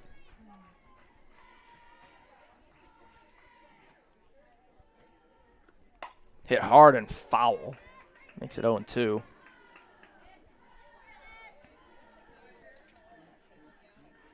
See, those hits right there always scare me, especially when I used to volunteer as a coach. I used to have to be right there on that third base sideline. So you would be a third base coach? Yeah, it was a youth program. It was pretty nice. Please tell me you had the most you'd be waving someone home and you'd be like at the plate in excitement. Oh, that 100%. pitch misses. Yeah. Yeah. But again, as that third base coach, you get it. When you had a batter that was strong enough to hit like that, I was always scared for my ankles. I won't lie. Did you wear elbow or ankle guards? I really should have. 1-2 from Verba. Popped up out of play. Foul.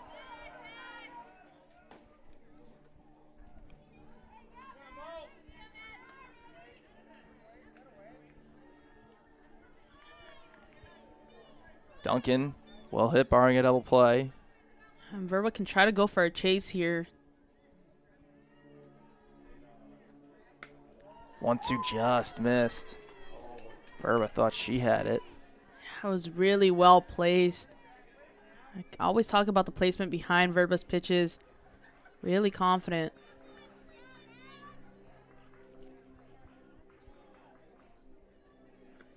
2-2 is high.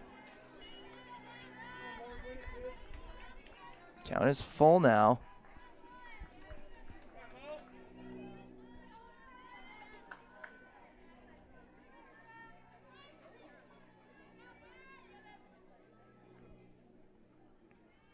Big pitch coming, 3-2.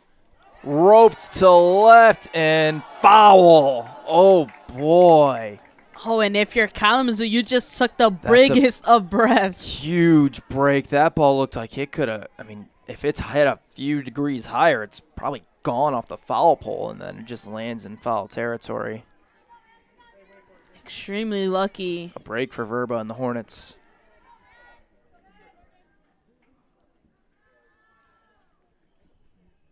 Three-two. Ball 4. Yeah, and Bennett wanted to call him down. You seen her hold her glove just a little bit longer in the zone. We're going to get a runner. Brandau will leave, and Lily Thompson will run for her.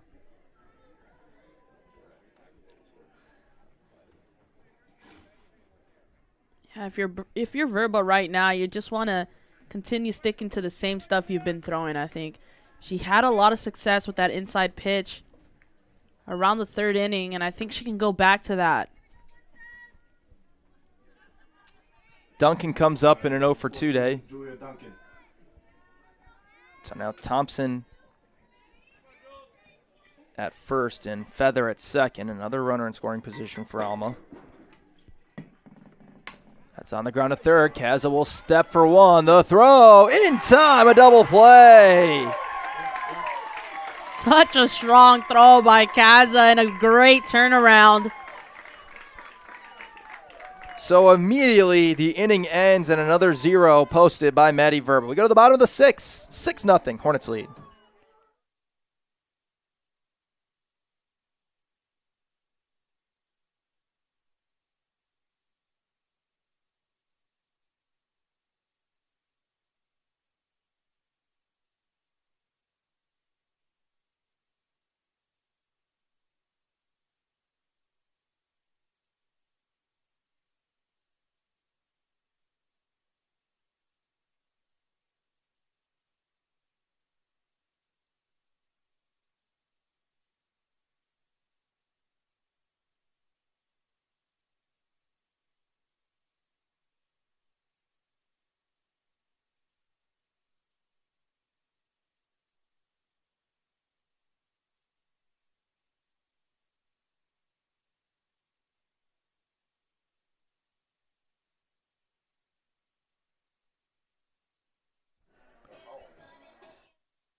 Maya, sorry to break your heart, but the Rams are not getting Shador Sanders. He went to the Browns. No, you know what? I have a lot of faith in my Rams, so it's all good. Shelby Bennett will lead off the bottom of the 6th for the Hornets. Pitch is high. It'll go Bennett, Ryder, Fisher for Kalamazoo. 2 runs ends this game. 1 or less. We will play at top of the 7th. Yeah, if anybody's going to get it done, it's probably going to be that top of the lineup. And Bennett will start it off with a single. So Shelby Bennett gets a hit on senior day.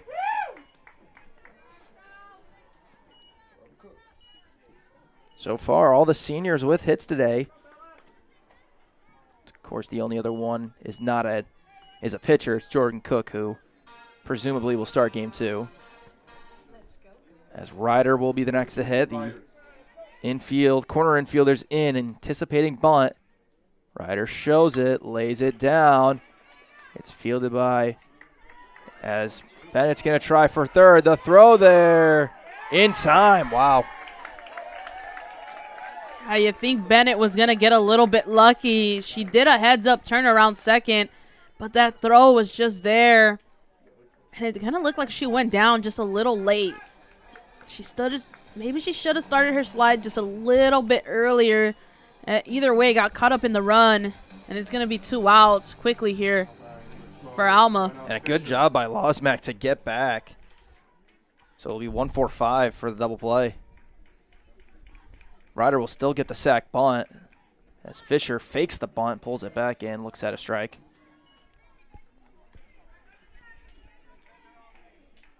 Fisher really able, if she's going to bunt, she can get on base.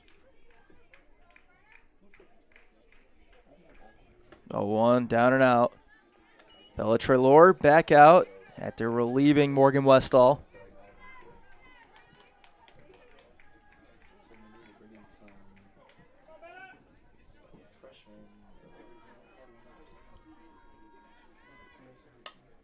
That's fouled off. Makes it 1-2. Fisher just trying the same approach here, just really trying to redirect the ball and get on base.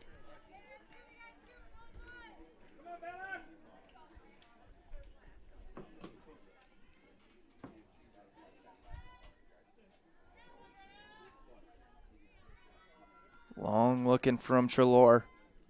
The 1-2 is high. Fritzma would be next, as the Hornets will begin a 4th time through the order.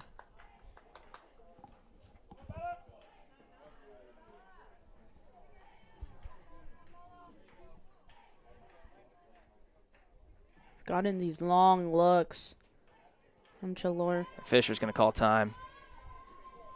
Took a little too long. Yeah, it's kind of like the different wind-up approaches for baseball. Sometimes Yeah. when you get these longer looks, it throws off the batter. The pitch clock's throwing it off a little bit, and the new rules against it as the 2-2 is down and out for a ball. But yeah, I mean, I remember and Max Scherzer's probably the best at manipulating that with the pitch clock and 100%. quick pitch versus, actually someone who's very good as a batter, Ryder Reinhardt, got a pitch clock violation at Calvin just because he never turned his head to look at the guy, and you have to do that. That's on the ground to second. Duncan's got it. The inning ends. Hornets got a hit, but it was thrown out on the base pass. They leave nobody. 3 more outs, and game 1's in the books. Kalamazoo leading 6-0.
Hornets need 3 more outs. Alma needs 6 runs.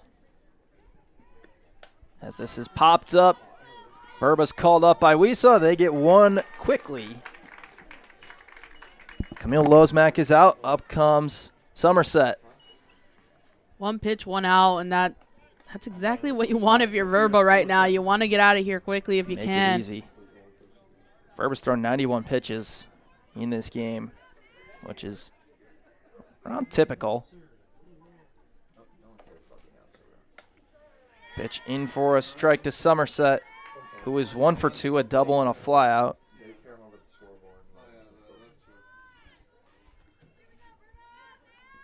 You're definitely going to have New Love on your toes here. That's fouled.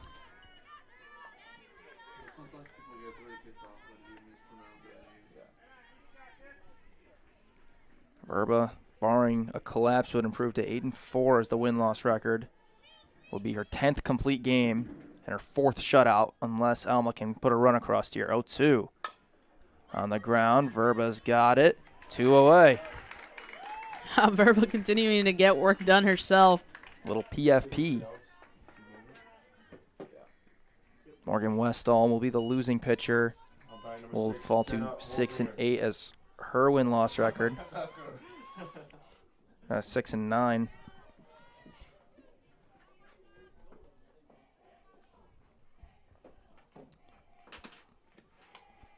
This is fouled straight back by Jenna Holzinger, who has to reach to extend the game for Alma.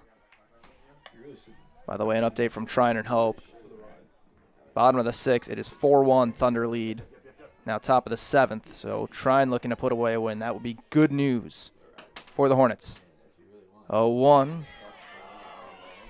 In for a strike, and it's 0-2. Scott's down to the final strike. Verba, an opportunity to put it away. 0-2. Outside.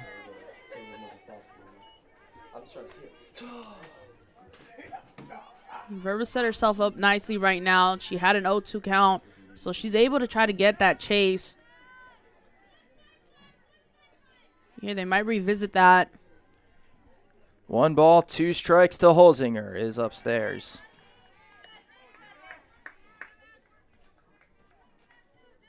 Start looking at some RBI totals. By the way, second game will be on this stream right here. You won't have to go anywhere for game 2 of the doubleheader, which will get underway in approximately 25 minutes after this. High in the air, left field. Fisher calls it off, and the Hornets, for the second time in their history, have a 20-win season. And now we'll go for a win that will tie the record for most wins in Kalamazoo College softball history.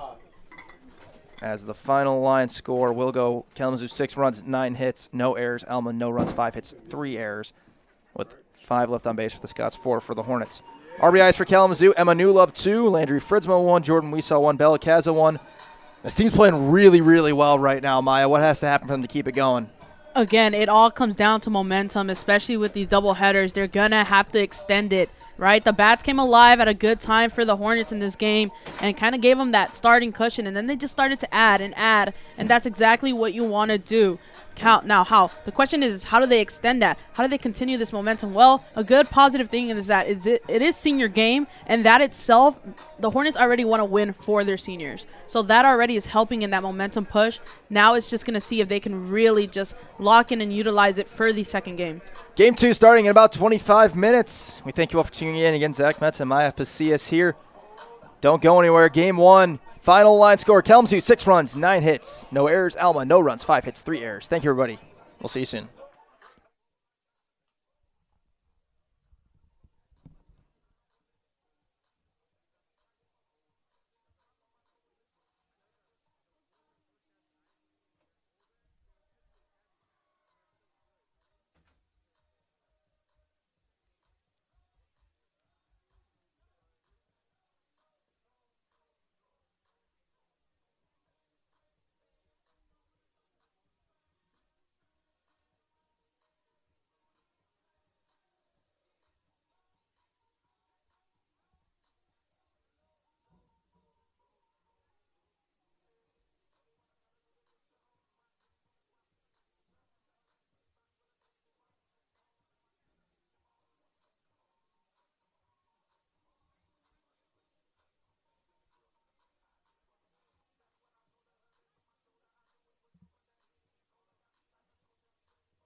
pitching, DJ.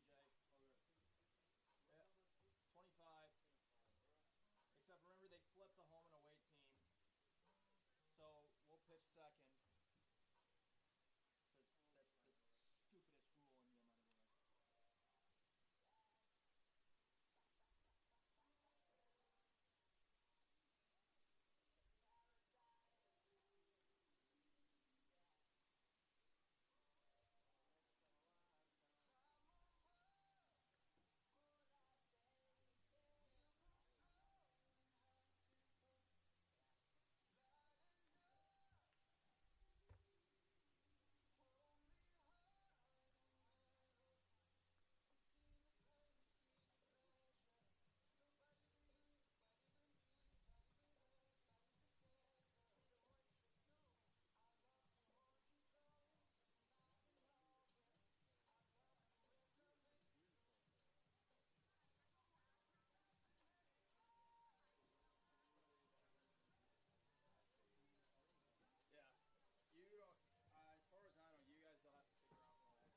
Welcome back to Game 2 of our doubleheader featuring the Alma College Fighting Scots and the Kalamazoo College Hornets in our softball MIAA doubleheader.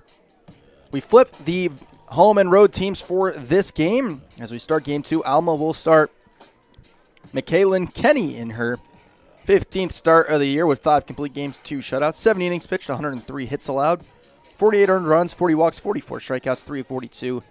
Average against 204 whip, 480 ERA. Welcome back, everyone. Zach Metz and Maya Pasillas here. Brenna Fisher, one of 4 Hornets who will be honored after this game. Digs in. We're back to typical right-handed pitchers as the first pitch is in for a strike. And Fisher just had a really, really great first game.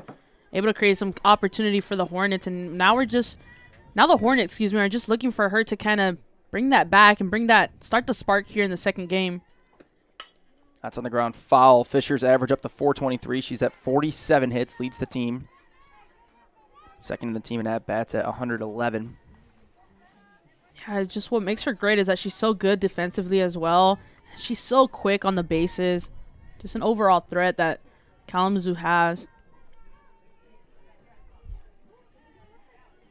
0-2 from Kenny is outside. Our umpires for this game, Jose Cervantes, is behind the plate, and Michael Underwood is in the field. They flip the spots. Our game time temperature for Game 2, 58 degrees and sunny, as the 1-2 is outside. Your game time temperature brought to you, as always, by my phone's weather app. We are not sponsored by Apple. That would be nice if we were. I'll look over to Steve, see what we can do about that. 2-2. Straight back into the screen. Let's look at the Hornet lineup for Game 2. It's the exact same as Game 1. It will go Fisher in left, Fritzma batting second and center, Weesaw batting third at first, Emma Newlove batting fourth at shortstop, Macy Ward hitting fifth in right, Pelikaza sixth at third as the 2-2 again is out of play foul. Maddie Potts seventh at DP, Shelby Bennett eighth catching, and JC Ryder ninth at second. The only difference in the Hornets starting lineup is their pitcher, Jordan Cook. Yeah, and I think that's perfect for Kalamazoo right now. If you've seen how great that lineup did in that first game, then you're just going to want to repeat the same things. And yeah, that'll do it. Left field base hit for Fisher. Yeah, Fisher not taking senior game for granted. You can tell it right now. And it just helps out the whole team when a senior gets a hit. Everybody just starts helping along and really wanting to get the win here. Hornets have won 4 straight as Landry Frisma will step up. They look to make it 5. We'll talk about some MIAA standing updates in a moment because there has been some shift with the Game 1 finals as the pitch is in for a strike to Landry Frisma.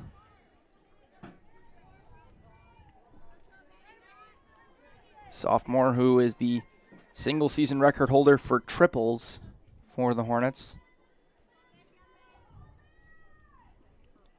Keep an eye on Fisher. 0-1's away for a ball. Alma will make some switches defensively. They've got Kenny pitching. Kendall Holzinger is behind the plate. Then they'll keep Salmon at first. Sydney Wolverton goes to second as that missed. 2-1. Camille Losmek still at third. Peyton Feather will play short. Jordan Porter in left. J.C. LaValle is in center as that pitch misses. 3-1.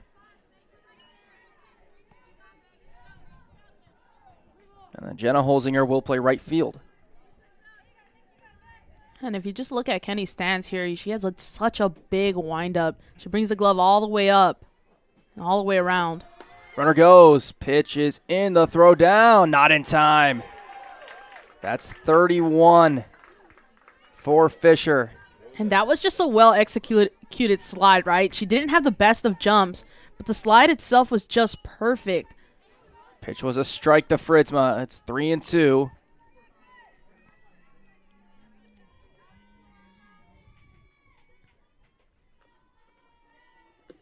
Swing and a miss.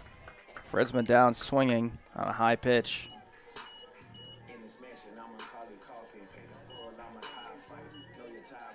Yeah, Fritzma down, but Fisher with that steal just really set up Weesaw here, Jordan Cook. who also had a really, really great first game.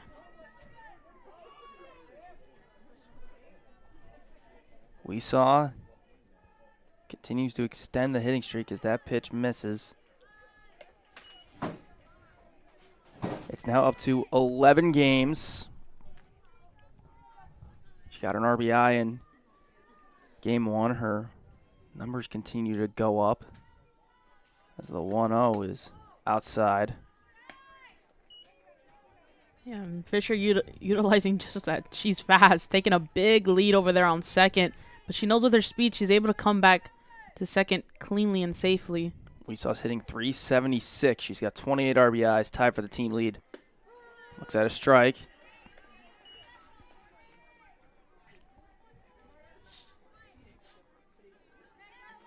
We'll go around K Athletics. So women's lacrosse season ends with a 21-7 loss at Calvin in the MIAA tournament. That pitch misses. It's 3-1.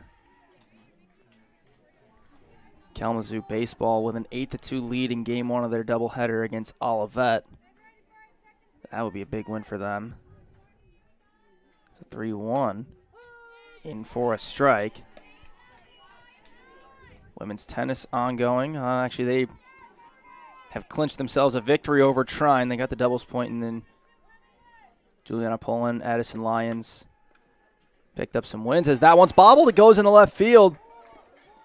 Fisher slid into third, Yeah, which means she won't score, but Weesaw will reach on an error.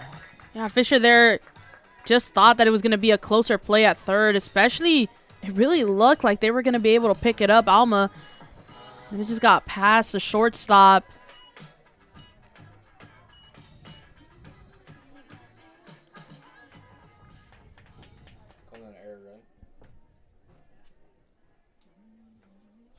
So again, Kalamazoo finds themselves in a good situation. You only have one out. You got runners on the corners, and then you have Emma Newlove up to bat. Newlove went deep in game 1 for her 7th home run of the year. Number 24, Emma. Yeah, I think if you're Emma Newlove and you work your way up to 2 strikes, then at that point you go for the sacrifice pop-up. Just try and drive the ball into the outfield. Exactly. That's in the air. This is going to be tough for whoever's there. It's caught. Fisher won't. Just 2 wasn't- away. Yeah, it just wasn't deep enough there. So now Ward will need a knock.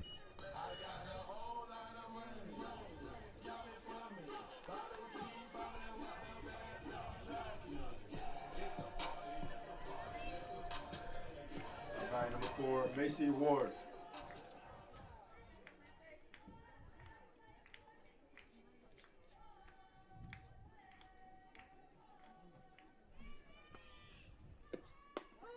Pitch in for a strike. Yeah, well placed there in the inside. Just right on the line of the zone.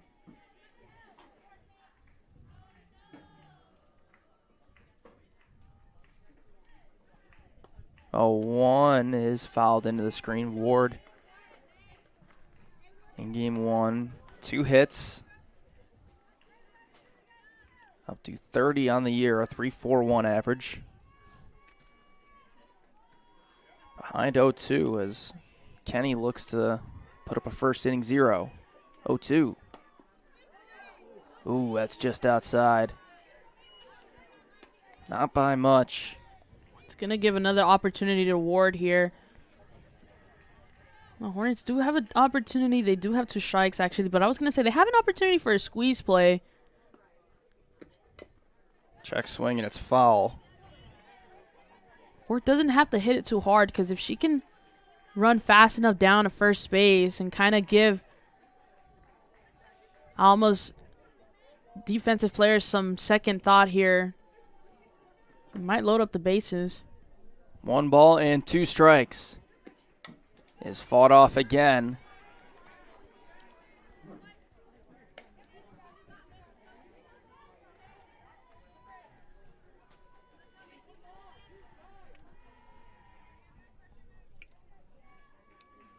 Runners at the corners. Ward puts that deep, but foul on top of the batting cages.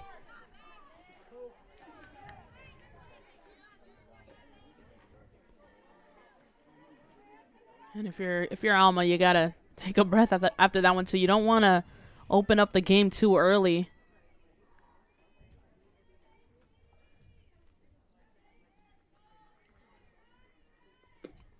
That's going to go 5-6, whole base hit, run in.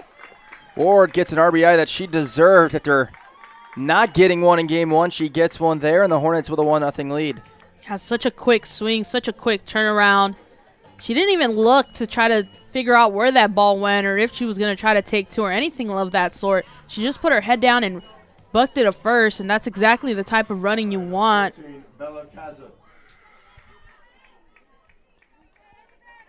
Now Kaza, an RBI in game one, 2 hits. Puts that straight back. Kaza's up to 337 with 32 hits and 24 runs batted in. Kaza does a really good job of just redirecting the pitch right up the middle. Pitch is outside. She is 1 hit away from 100 career hits. At 99 currently and has 3 games to do so. 1-1 in. It's 1-2.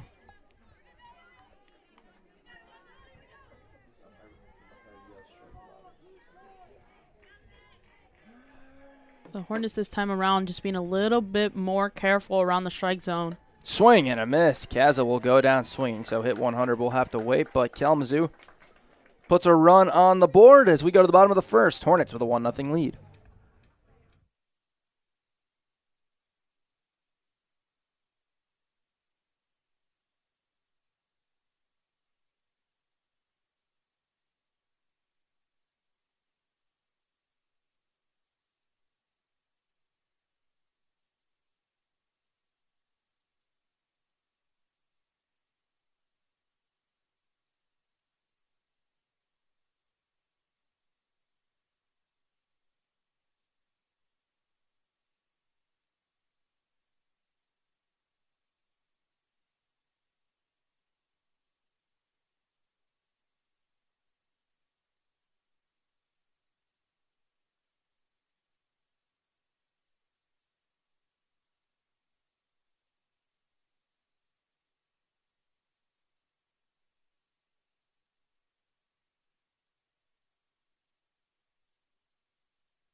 We're in the bottom of the first. Jordan Cook will be pitching for Kalamazoo, the senior out of Vicksburg. Takes the circle. Pitch will be outside for a ball. Her final start at this field where she has made so many, a 4-year starting pitcher for Kalamazoo. Making her 16th start of the year. There's a swing and a miss. With 8 complete games, 1 shutout, the only perfect game in program history. 85 innings pitched, 98 hits, 48 earned runs, 28 walks, 56 strikeouts. 2.87 average against, 5-6 win-loss record, 3-5 earned run average. That misses high, and it's 2-1.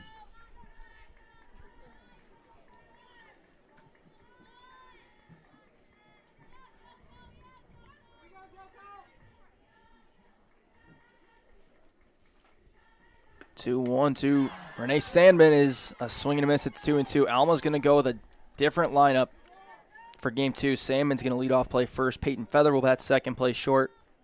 Jordan Porter in left hits third. Morgan Brandow, the DP, hits fourth. Fifth will be Jenna Holzinger playing right as that's fouled off. Camille Losmack will play third and hit sixth. Kendall Holzinger will hit seventh and catch. In center field and hitting eighth, J.C. LaValle in ninth. Playing second is Sydney Wolverton. 2-2 is out of play, foul. Hornets in the field go Cook. Bennett catching. We saw Ryder. Kaz at the infield. Newlove at short. Fisher, Fritzma, Ward outfield from left to right. They took a 1-0 lead on a Macy Ward single in the top of the first. 2-2 is fouled off again by Sandman.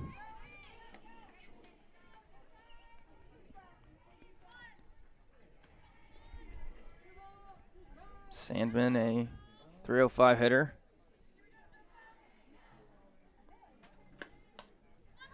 Puts that back in the screen. 0 for 3 in game 1. Oh, Sandman just doing a really good job right now of battling it out with Cook. He's already taken a couple pitches and is able to foul him off. We interrupt this broadcast to tell you that we have a torque bomb in Detroit. In for strike 3. Sandman gets rung up by Cook. Quickly 1 strikeout. You know, another thing that adds to Cook's pitching, not only is she a great pitcher, she also just has a height that can be intimidating to so many batters. Sometimes when you go up against a tall pitcher, you're already assuming, oh, fast pitch, strong stance. As that one's fly to shallow center, Fritzma calls it, makes the catch 2 away. Cook just picked up career strikeout 210 on that last one.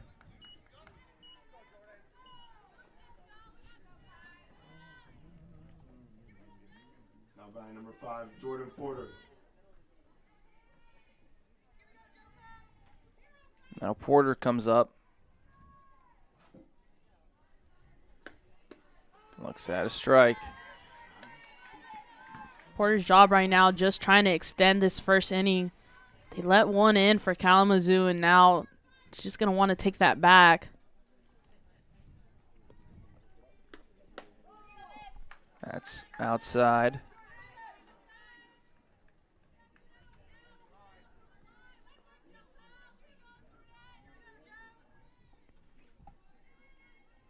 One. Popped up. Ward's not going to be able to get there. It's going to land. Heading to second is Porter. She will slide in safely. A 2-out double. Puts a runner in scoring position. A little bloop double.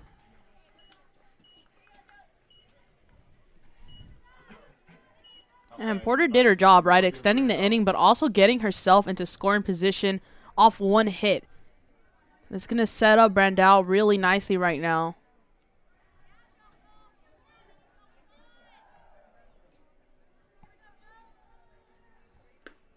First pitch strike to Brandow.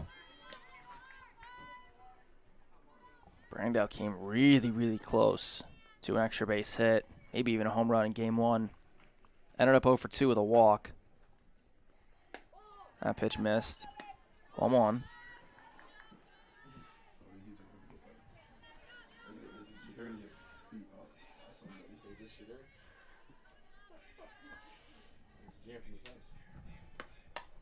That's fly to shallow right. Ryder couldn't get it. A run will come in to score. A base hit for Brandow. Evens us up at 1 in the first. And all credit to really Porter and Brandow there. Porter, like I said, able to get herself into scoring position. Brandow, all she had to do was get a single, does so, and then Porter comes in, and now it's all tied up. Now Jenna Holzinger, senior from Sanford, Michigan, flies this high and deep to left. Fisher back to the track and makes the catch to end the inning, but the Scots put a run on the board. We've played 1. We're tied at 1 here at Kalamazoo.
We're in the top of the second, bottom of the Hornet order.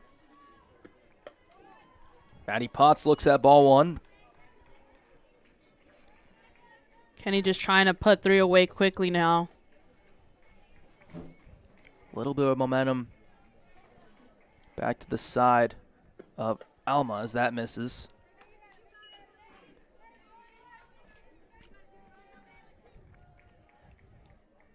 It's so crazy how you can feel momentum switches within games, and you can, after that inning, it did feel like Alma kind of got momentum on their side. Swing and a miss. It's 2 balls, 1 strike. And every strike, every pitch that Kenny can get down here just adds to that momentum.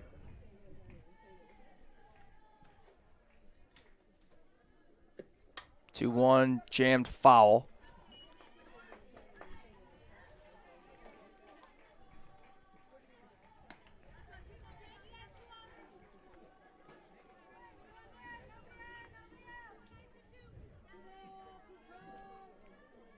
So Potts' job right now not only is to get on base, but it's just to break this momentum that Alma has rediscovered. Check swing foul. Potts was 0 for 3 in game 1.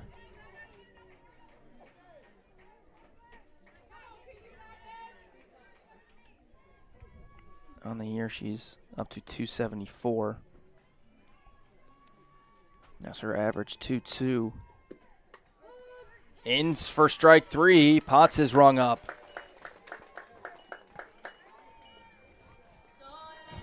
And it will bring up Bennett. And Potts had a little bit of trouble in that first game with inside pitches just like that one. And it looks like they utilized that to their advantage. Number 15, Shelby Bennett.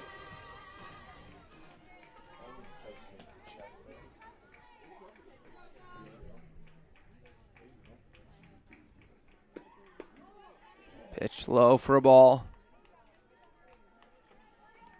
Kenny getting really comfortable with those inside pitches.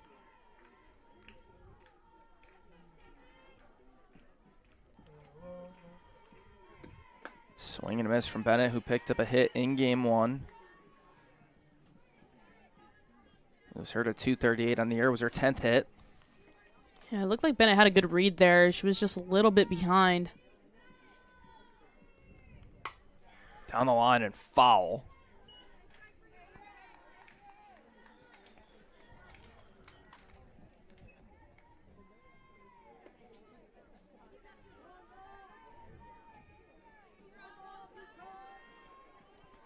One ball, 2 strikes with Ryder to follow. That's outside. Yeah, still really early in the game for Kenny. Just trying to set up that outside zone now.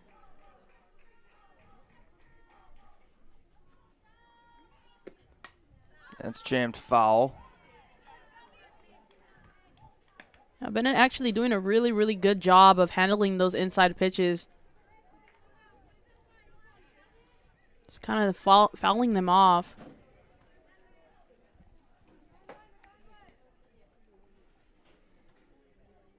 Two again, down and in. The Hornets made a habit out of long at-bats in game 1.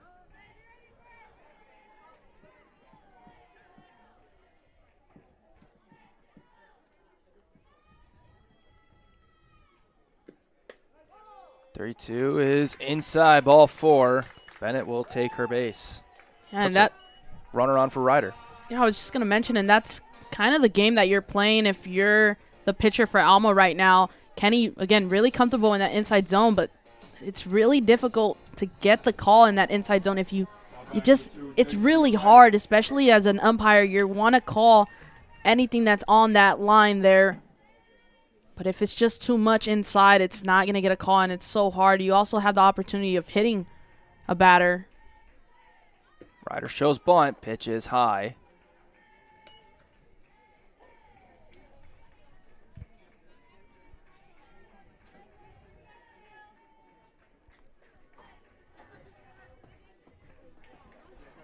Ryder didn't have a hit in game 1. That's in for a strike. Did have a sacrifice bunt. officially 0 for 2.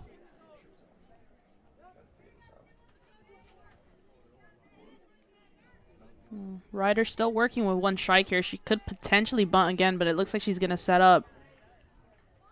Shows bunt, lays it down, a good bunt. Kenny's got it. Throw is in time.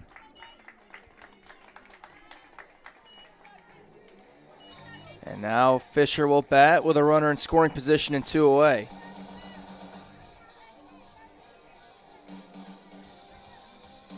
Yeah, Ryder doing her job and just advancing Bennett.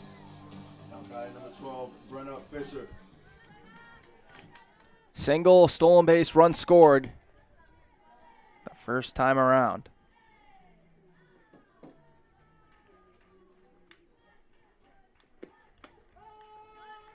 Pitch in, strike 1.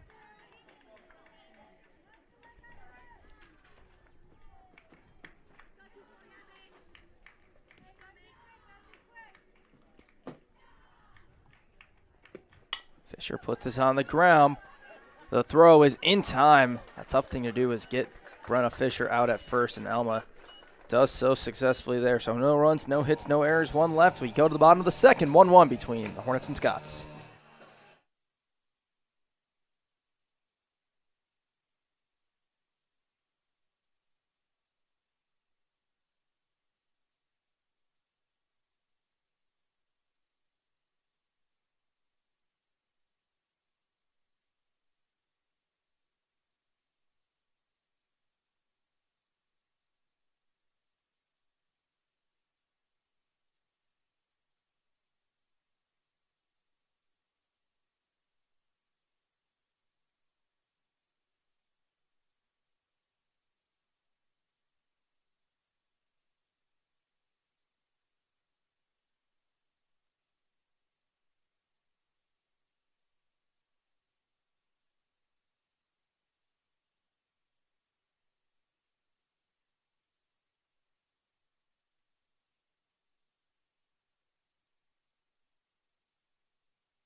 Bottom of inning number 2. The first pitch to Camille Lozmack is back up the middle.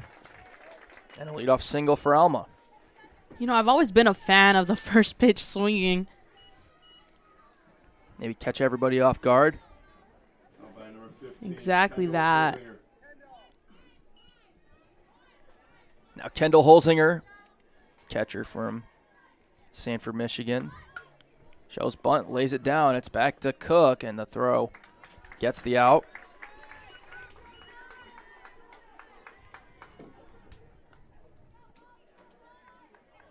Yeah, the first pitch swinging approach reminds me most of CT3. Chris Taylor from the Dodgers, probably. Oh, we're back to the Dodgers? Oh, you know, I always got to throw him in there. Oh, come on. First pitch swinging. That's Chris Taylor every day, all day. Strike 1 to J.C. LaValle, who was batting for the first time today. LaValle flies it in the air to right about the outfield grass, and it's a pop-up for Newlove and 2 away for Cook. And now to Sydney Wolverton. Wolverton has 7 at-bats on the year and 3 hits.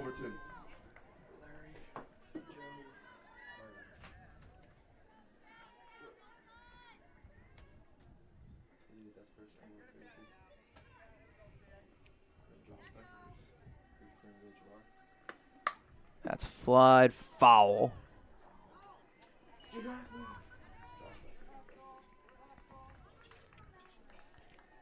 Good effort there by Ward trying to hunt that one down.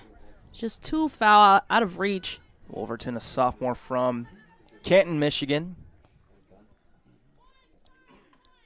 Cook right now doing a really good job with command. It's another foul out of play. That got stuck in the fence. I had never seen that before. It rolled out just now, but for a second, it was stuck in the fence of Mackenzie Field.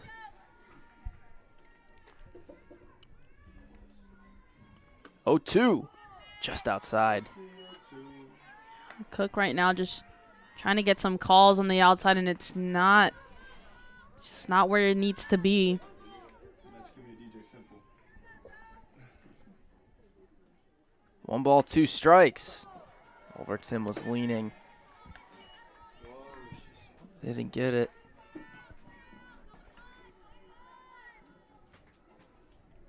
Still just 1 strike away from getting out of the inning. 2-2 popped up. Ryder comes in, makes the grab, and Cook will strand the leadoff single, go to the third. 1-1 between Kalamazoo and Alma.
Top of inning number 3, it will be Landry Fritzma, Jordan Weesaw, and Emanulov facing Kenny in the first pitch. Right field, base hit.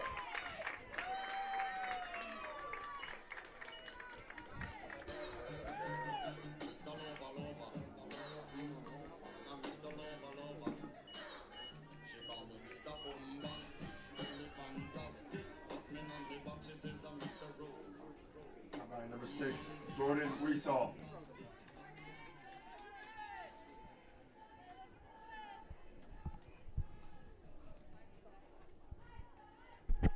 Now Weesaw reached on the air, her first time up. Flare to right field, it's going to get down. Fritzma dove in just before the throw. Back-to-back singles for the Hornets, bring up new love. Yeah, if it would have been any other person other than Fritzma, how could have been an out there for Alma. Yeah, Fritzma and Fisher, about the only two you feel confident that are there consistently. Exactly. Because they got that ball in quick. Yeah, they brought that ball in so fast, and if Fritzma's speed is really what saved her, it was still even a close play at that. Now New Love fouls that out of play, flied out her first time up. You can definitely tell New Love is trying to make a memory of today. She's got 1 long ball already that was in game 1, her 7th of the year. She has the career home run record, the single season home run record this year. The 0-1 is low.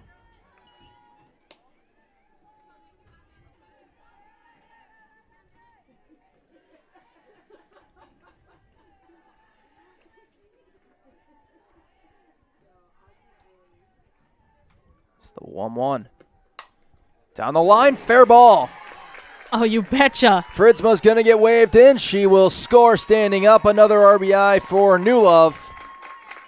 29 on the year, and the Hornets take a 2-1 lead. Yeah, New Love not taking anything for granted today. Just perfectly shot down the line, that third base line, and you know it was going to send at least one in.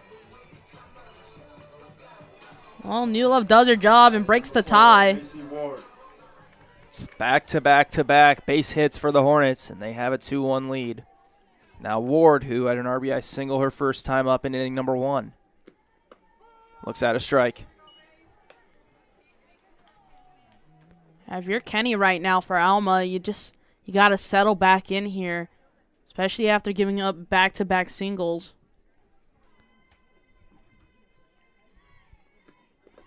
Ball bounces, it hit Ward.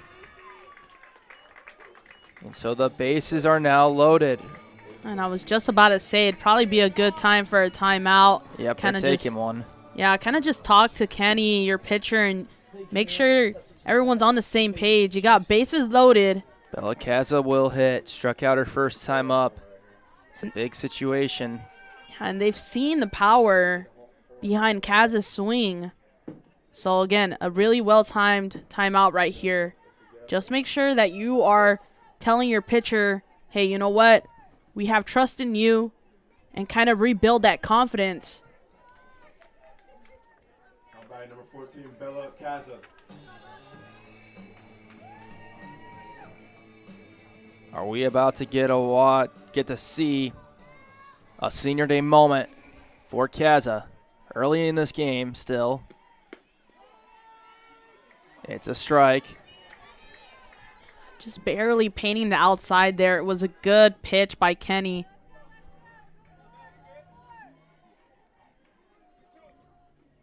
A 1 in the air to left field. It will be caught. Weesaw will tag, and she will score. And Kaza will pick up an RBI, does a job, and makes it 3-1.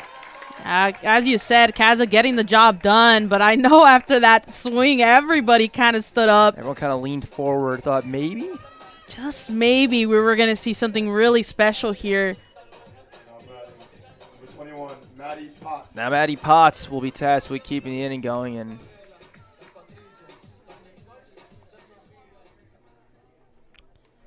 Potts the only one that's kind of been struggling since that first game. struck out looking her first time up in this one.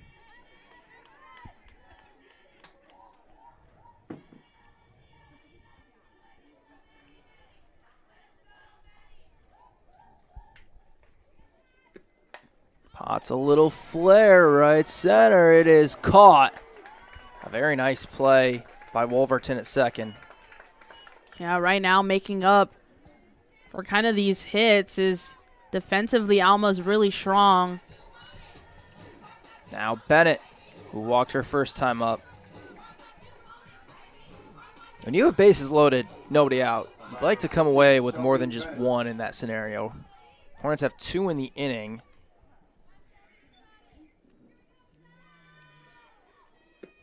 Bennett, big swing, a foul, tipping in the glove. And you can tell Bennett really had eyes for that pitch. Had her bat on it the whole time and just barely missed it, just right under it.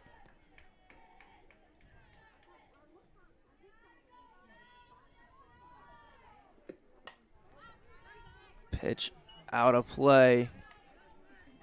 It's 0-2. Yeah, Bennett doing a really good job right now, just shaking it off, staying in the zone. You've seen her kind of roll her shoulders back a couple times here. 0-2 to Bennett. Way upstairs, it's going to roll away. That'll be a wild pitch.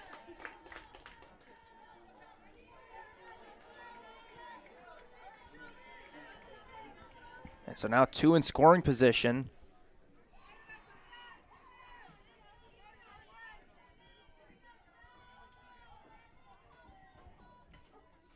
Bennett will call time.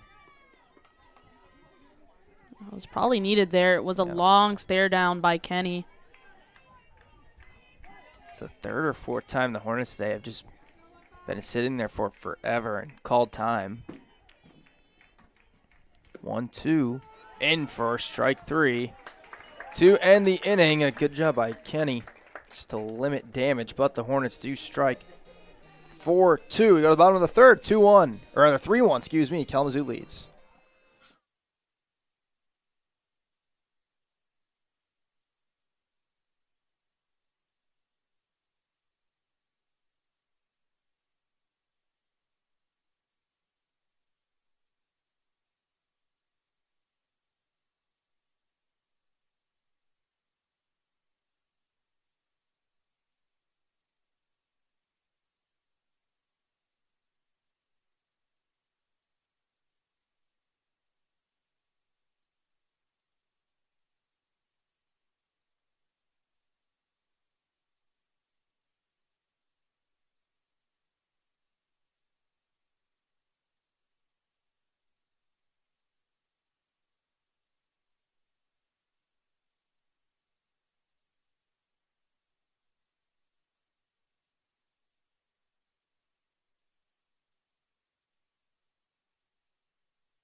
Bottom of 3, and it's the top of the Alma order with Renee Sandman, who fouls the first pitch straight back. She struck out looking her first time up. Cook, the career leader in wins for Kalamazoo College history, looks at a ball as Bennett had a little mishandle in the exchange.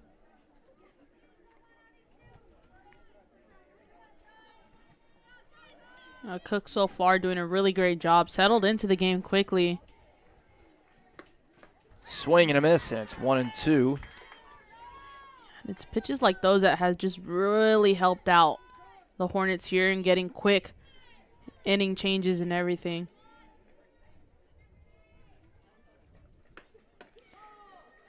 That's outside. Bennett thought she had strike 3. Started to throw down. Was really close outside on the line, and it's been a really tight. It's tough to get those outside pitches a lot of times, especially the way Bennett sets up. It's in the air to right center, tailing away from Fritzma, but she will get there, make the catch. One down. Wasn't an easy catch at that. You seen her kind of turn over that glove shoulder, and even then, the ball ended up being a little bit behind her. She had to reach back just a tad.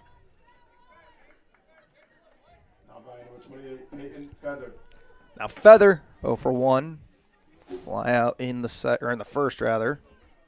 So let's talk MIAA standings right now. So the final scores from game 1 have pretty much all been calculated as that one's up the middle. New Love got it. The throw in time. Oh, a gun by What a New play. Love. Super good footwork right there. You seen the side shuffle over the second base and then gunned it down to first just in time. So here's the updated top 4. Trine 13-0, Calvin 8-3, Adrian 8-4, Kalamazoo 8-5. Hope essentially a full game back, 6-5. Alma kind of in some trouble now. They're at 4-7. And then Albion in the same area as Olivet. Rounded out. If Kalamazoo takes this game, Hope drops game 2. Kalamazoo will be in a really good spot, likely just needing one of the Adrian games to get in. And Bennett's still trying really hard to get that outside call. Trine leads Hope 2-0 in the top of the third of that game. Underneath the glove of Cook, it'll be a base hit for Porter, her second hit of the game. Trying to start another 2-out rally.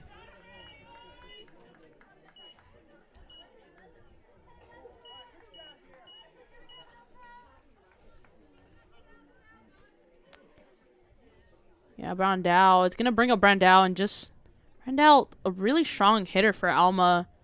Yeah, we've seen the power in this game. hasn't produced anything for the Scots, but it's come real close. This is a quick TO by the Hornets. Yeah, she's 1 for 1. Yeah, singled Morgan Brandau. in the first.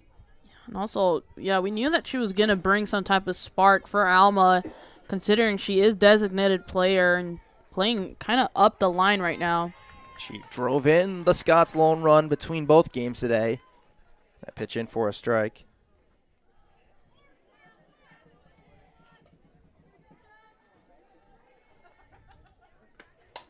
That's popped way up in the air. Fritzman will call everybody up.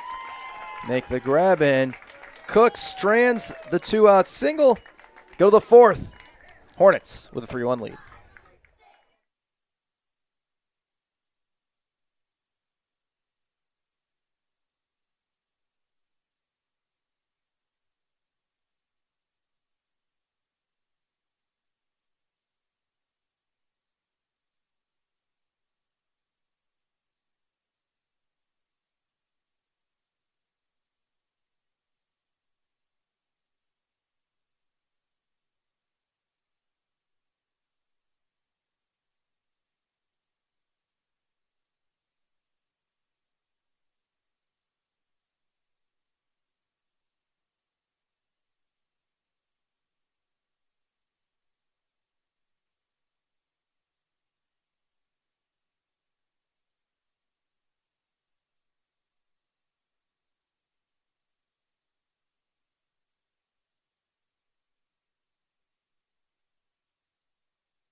Top of inning number 4, 9-1-2 for Kalamazoo. J.C. Ryder, Brenna Fisher, Landry Fritzma.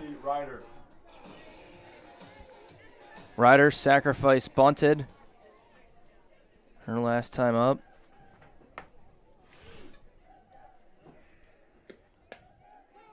Looks at a strike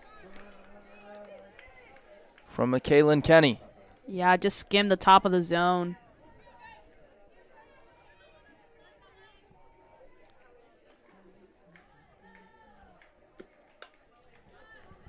That pitch fouled off.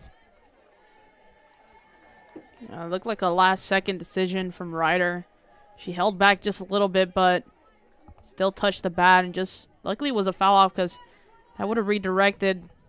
Probably would not have been much on it. I think I told you the story of what I witnessed in the summer. Maybe it was Julia over at baseball. It was a half swing, or it was a ball over the head. Kind of like had to drop the bat to get it out of the way. Hit off the bat. So now it's pop-up, a live ball. Caught by the catcher and threw down to double somebody up. Flare to left, and it's caught by Feather. One away. One of the wilder plays I've seen. Update from Olivet. Kalamazoo wins 9-2 in Game 1, beating Olivet. A nice win for the Hornets.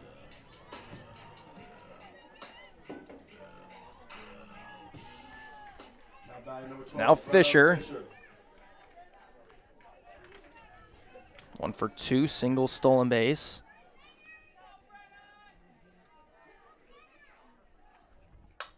Line drive, right center, base hit. This should be 2. It will be, and Fisher will be in standing up. And you know, I tell you, every time Fisher comes up to bat, she's gonna get on base. She does so here, standing double. And it's just like perfectly lined up too, right? Because you have the threat of Fisher. Fisher gets on base, known to steal bases, right? And then you have Fritzma coming up to bat right behind her. Fritzma, 1 for 2. Big swing and a miss.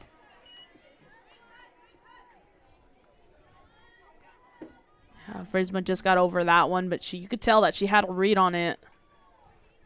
Strikeout and a single. A 1 missed, 1 ball, And 1 strike.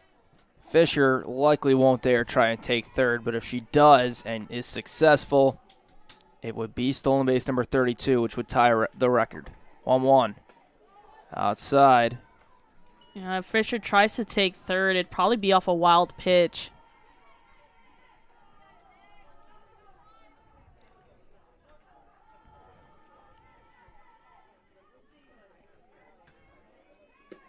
Two one is chopped to third. The throw to first is in time. Fritzma's out. And still there, you got to see Fritzma's speed just a little bit and how she was still able to make that a really close play.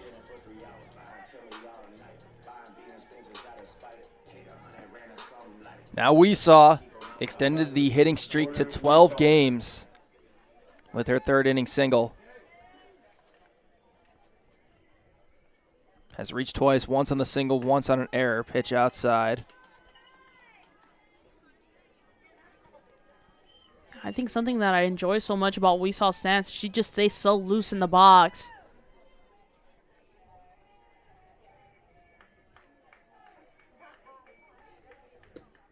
That's going to be off of the glove of Kenny. Weesaw will be safe. Everybody's safe. And Kenny actually probably prevented Prevented a run. Yeah, it probably prevented a run. A single would have been up the middle. Maybe even take a hit off second base. But again, Weesaw getting the job done. Hornets with now runners on the corners. And who is it going to bring up? Who is it going to bring up? New Love. Runners at the corners, 2 outs for New Love. The official ruling is hit. Just going to get a mound visit here. I think Alma just needs to make sure everybody's on the same page and kind of talk to your pitcher a little bit. Make sure that she's feeling confident enough to take on New Love. Especially when facing a batter like New Love. New Love always hungry for more. You said she did have a home run today.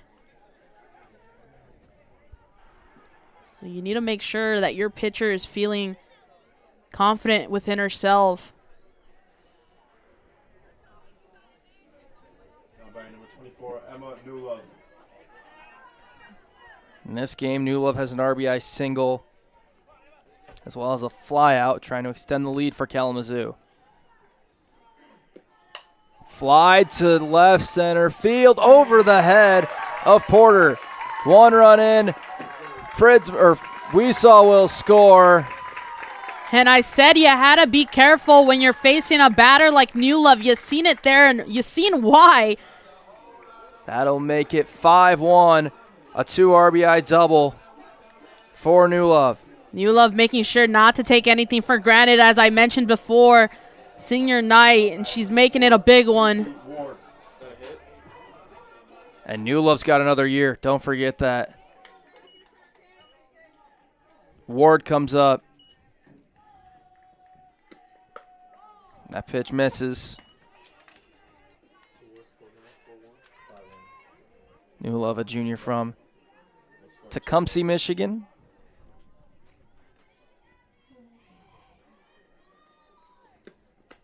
Ward looks at a strike. Single hit by pitch today has driven a run in.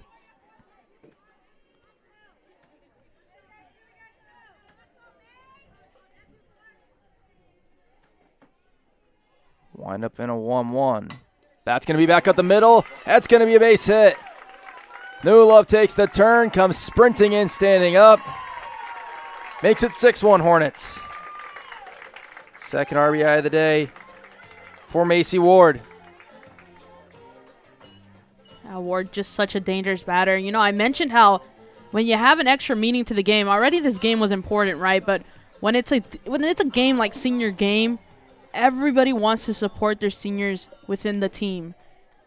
So you're kind of seeing like everyone's bats just waking up right now. You definitely can tell that Kalamazoo is carrying a lot of momentum. Yeah, we're going to get a pitching change for Alma, trailing 6-1.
For the second time today, Bella Trelaw comes in for Alma. She closed out game 1, didn't give up any runs. Now comes in with 2 outs here in the top of the 4th, and the Hornets with a 6-1 lead. First pitch ball to Bella Kaza. Yeah, Trelaw coming in with a lot of fire right there. Kaza is 0 for 1, has struck out and a sac fly to bring in a run. Looks at another ball. 25 RBIs now for Bella.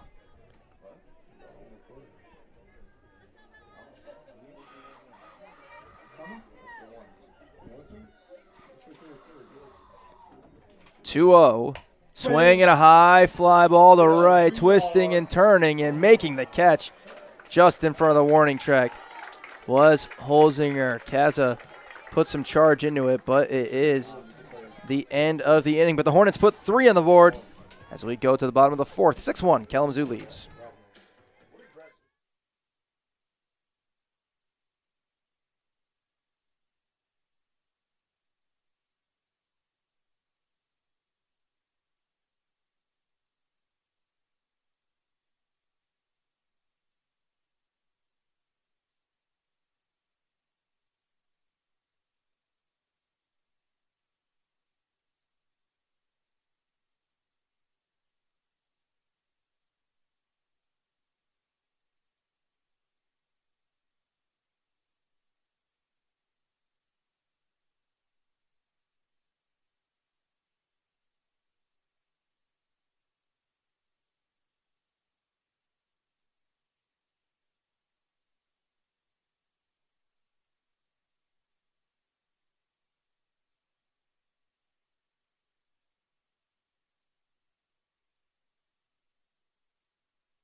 Five, 6, and 7 for Alma in the bottom of the 4th. Jordan Cook fires strike 1 to Jenna Holzinger, who flew out her first time up. That was in the 1st inning.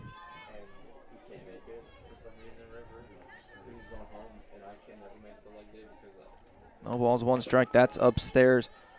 Holzinger, Jenna Holzinger, Losmack, and then Kendall Holzinger.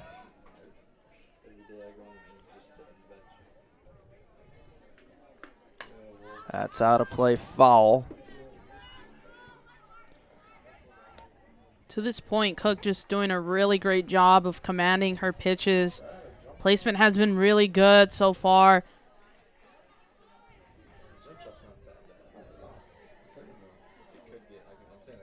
1-2 is low.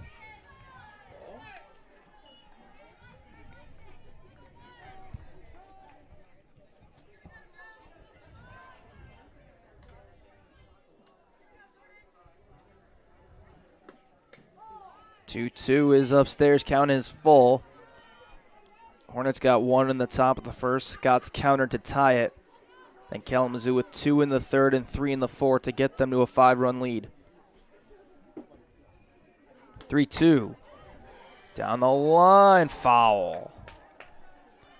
And Denny Griffin, who is in his 37th season as the Alma College head coach, just was hoping it would stay fair.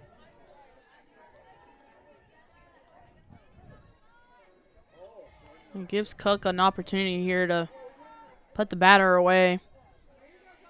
3-2. Popped up short. New Love makes the grab with ease. 1 away. Cook does just that.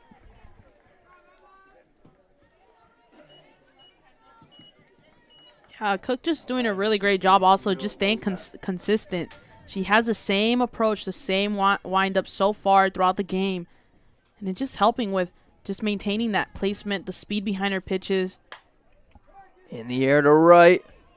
Ward has it, 2 down. Now, Kendall Holzinger.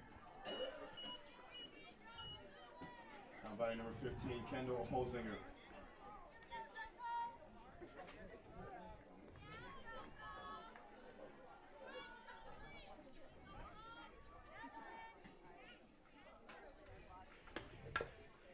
That's fouled off of the plate. Rather, off of Holzinger. Holzinger had a sacrifice bunt her first time up. The upcoming schedule for Alma will include doubleheader at Calvin on Wednesday, and then a doubleheader at home against Olivet next Saturday. That will be the finale for the Scots regular season. As that's in the air to right. Ward has to dive, but if it does hold on to it to make the catch, and Cook gets a 1-2-3 quick bottom of the fourth. Bottom five coming up, 6-1, Hornets lead.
Top of inning number 5. It's 6-1. Kalamazoo leads. By number 21, Maddie Pot.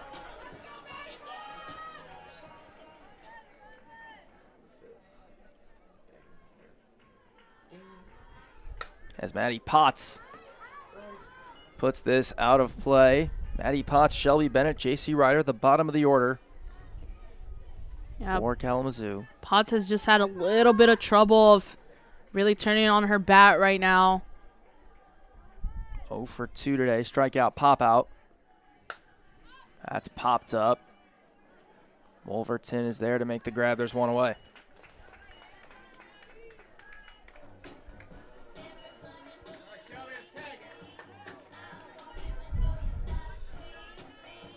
Now Bennett. Now batting number 15, Shelby Bennett. Bennett walked and then struck out. Flies this high in the air to left. Porter will make the catch. There's 2 away.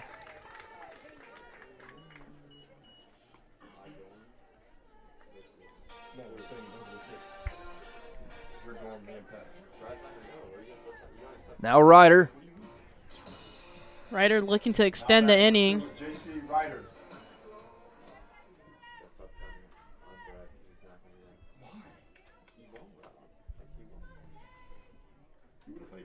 Well, Trelaw has been able to get quick outs as there's a strike to Ryder. As I mentioned, Ryder just really looking to get on base and pass the baton. That's outside. Did a really nice job right there holding back.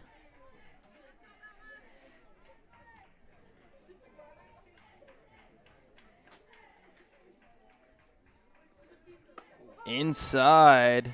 Called a strike. A good movement. And it's 1-2. That was a very well-timed turn by Ryder, just ball barely missing her. 1-2. Well upstairs from Trelaw. It's 2-2.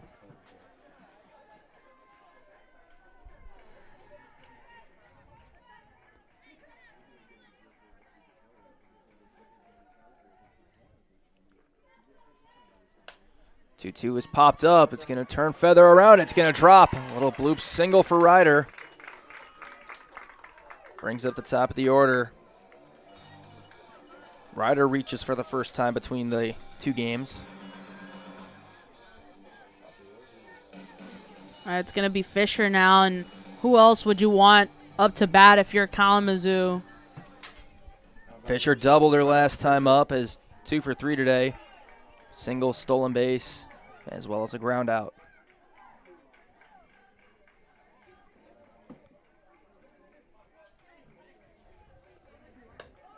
Ball high. 1 ball, no strikes.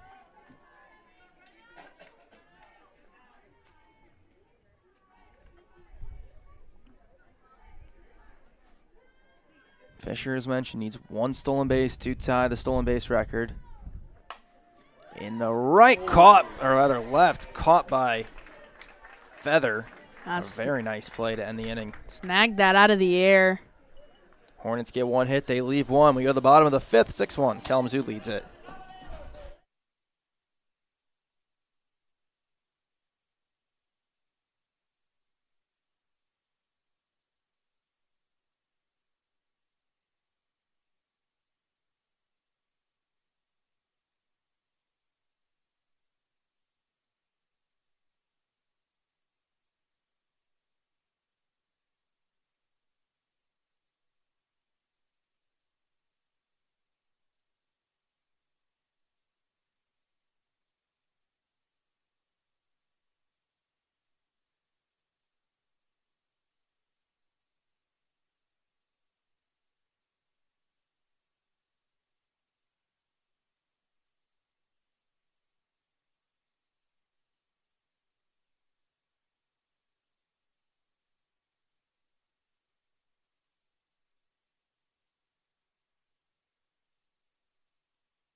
Bottom of inning number 5. First pitch strike to J.C. LaValle.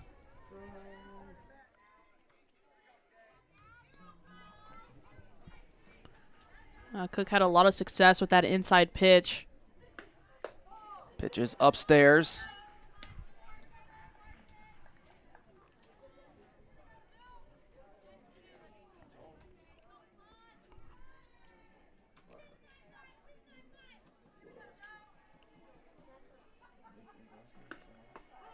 One in for a strike.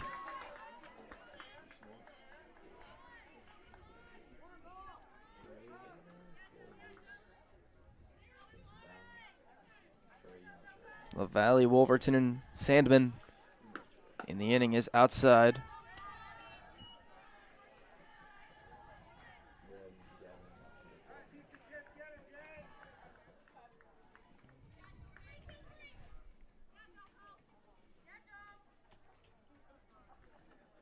Two over the head of Cook, base hit.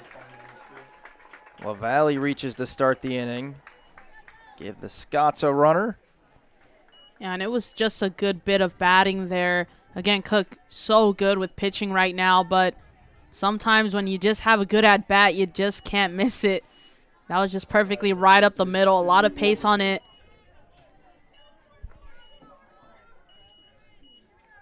Now Wolverton, who's 0 for 1 with a pop-out. Joe's bunt pulls it back, pops it up, foul territory. Bennett, and it looked like a little miscommunication between her and Weesaw. Weesaw just trying to avoid any type of collision there. You seen Weesaw kind of look down at Bennett, waiting for someone to call it off.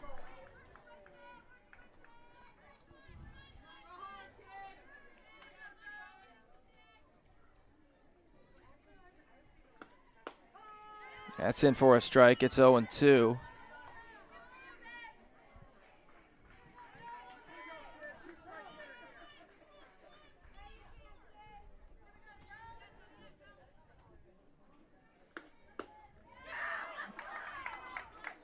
They're going to check down the second. Yes, she went around.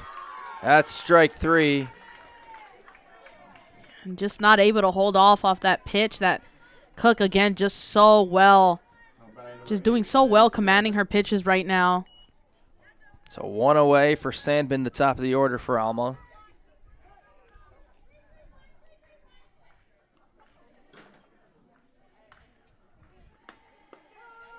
Strike 1 to Sandman. If you look at Sandman's stance here, see when she's setting up, she puts that front foot sometimes forward, but here she's showing bunt. Pulls it back. Sandman shows bunt to start every time. At least she has in this game.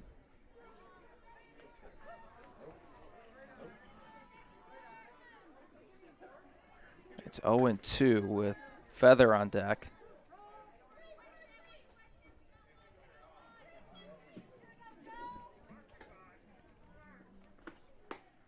That's just outside. Bennett might have framed it a little too much. Yeah, I was definitely just barely off the line.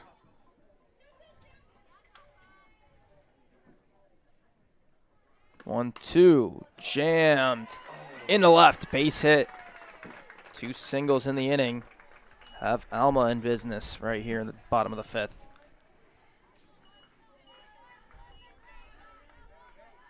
Now batting number 28, Peyton Feather. Now Feather.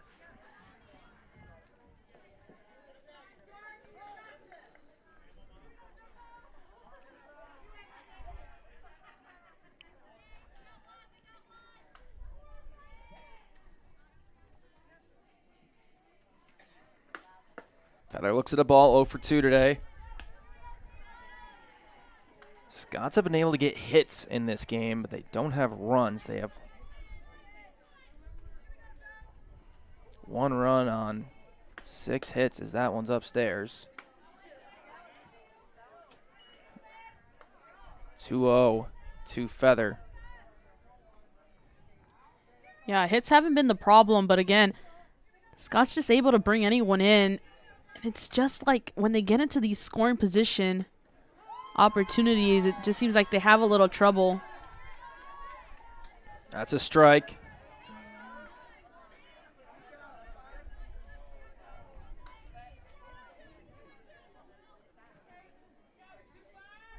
Two, 2-1. Hit in the left, base hit. Jenny Griffin will hold the runner. 3 singles in the inning. The bases are loaded for the Scots. Gonna warrant a mound visit here. Yeah, probably a good move, you would say. I would. You know, Cook has been doing a great job so far. And it just looks here a little bit like she lost the handle just a tad. So a conversation really helps reset the pitcher. Kind of looks like what the Hornets are looking for. Also gives you a chance to just talk to your infield. Think about any little things that you guys can prevent. Porter comes up. This has been the most dangerous bat for Alma today. 2 for 2 in this game with a double, a single, and a run scored.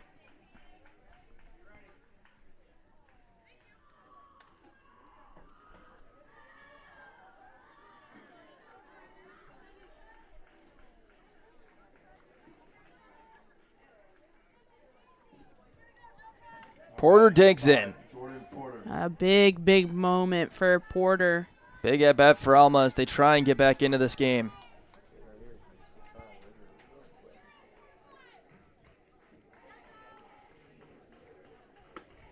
First pitch, strike. Porter working with only 1 out right now, so it's to her benefit. She just needs to at least drive 1 in. Just to make this at bat worthwhile. 0-1. Up and out. Bennett leaped out to get it.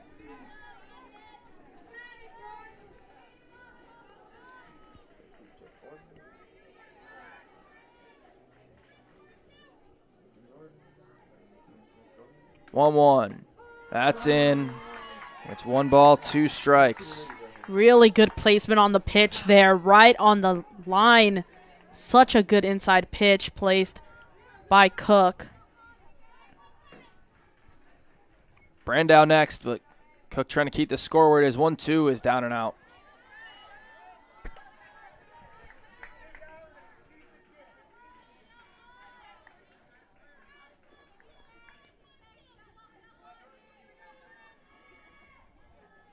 Two.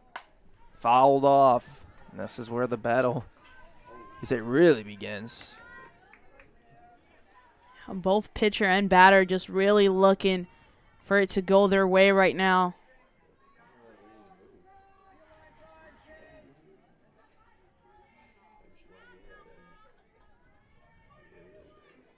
Long look from Cook. 2-2. Popped up. It's going to get the infield fly in play. And there are 2 away. 2 away for Brandow. Umpire number 19, Morgan Brandow. Brandow just carries a lot of power in her swing. RBI single in the first, fly out in the third. If you're Cook, you got to be careful. First pitch low, ball 1.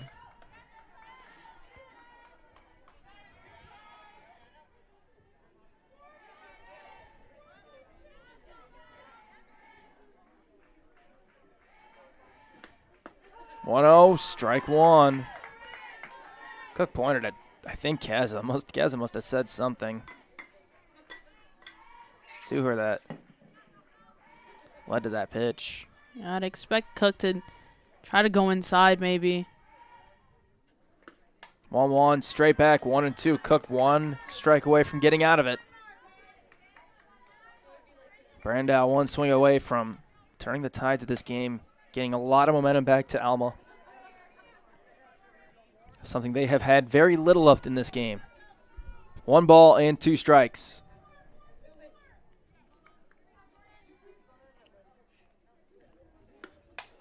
In the air at Newlove. Cook escapes the jam. Bases loaded, 1 out, and nobody will come in to score for Alma. We go to the 6th. It's 6-1. Hornets lead it.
Landry Fritzma leads off.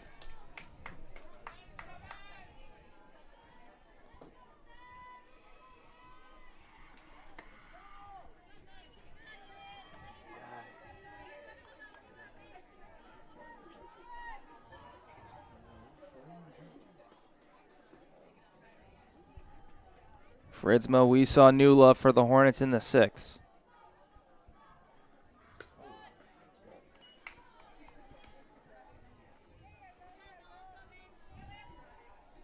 Yeah, Fritzma again just has been doing a really good job with these longer at-bats and battling back in different situations.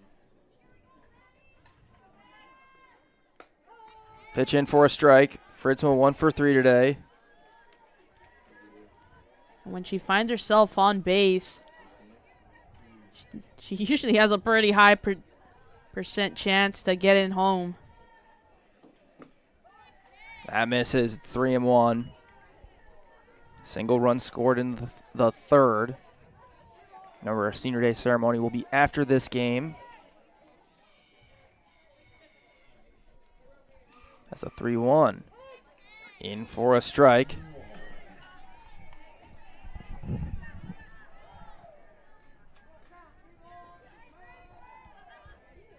It will be 3-2. We saw next. That's flied into shallow center. We'll just barely get into center. It's caught by Feather, 1 away.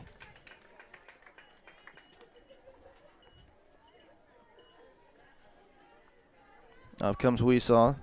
Weesaw seeing if she can make something happen. Now batting number 6, Jordan Weesaw.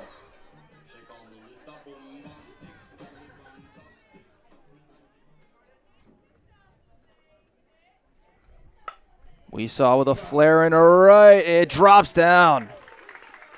Her third hit of this game puts a runner on with 1 out for New Love. And it kind of just feels like Trelor just lost a little bit of her handle right now. Her command's just a tad bit off. You can tell her placement is not where she wants it to be. And that's a little bit dangerous when you have a batter like Emma Newlove coming up.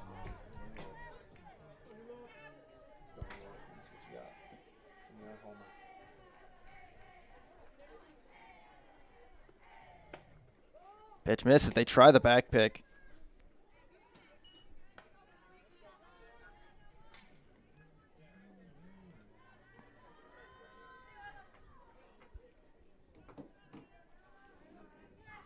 One out to New Love, who has been just equally as damaging, if not more damaging, in this game than she was in game 1. Fly out, an RBI single, and a 2 RBI double in this game, so 2 for 3 with 3 runs batted in. Takes a big breath here. 1-1 from Trelor. Foul. She's just a bit ahead of it. She was just a little bit later. I think that would have wrapped around third base there.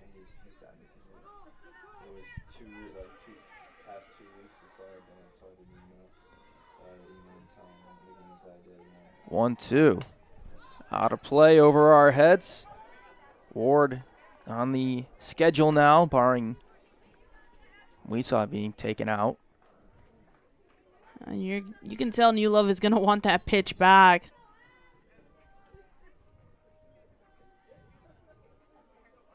1-2. Up and out, 2-2.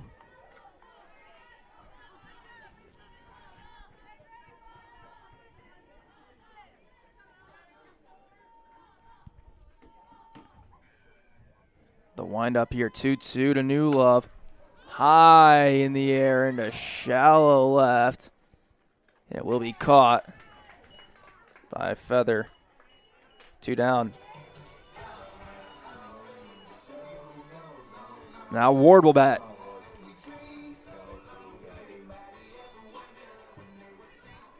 Batting number 4, Macy Ward. Ward has 2 RBIs on separate singles as well as been hit by a pitch today.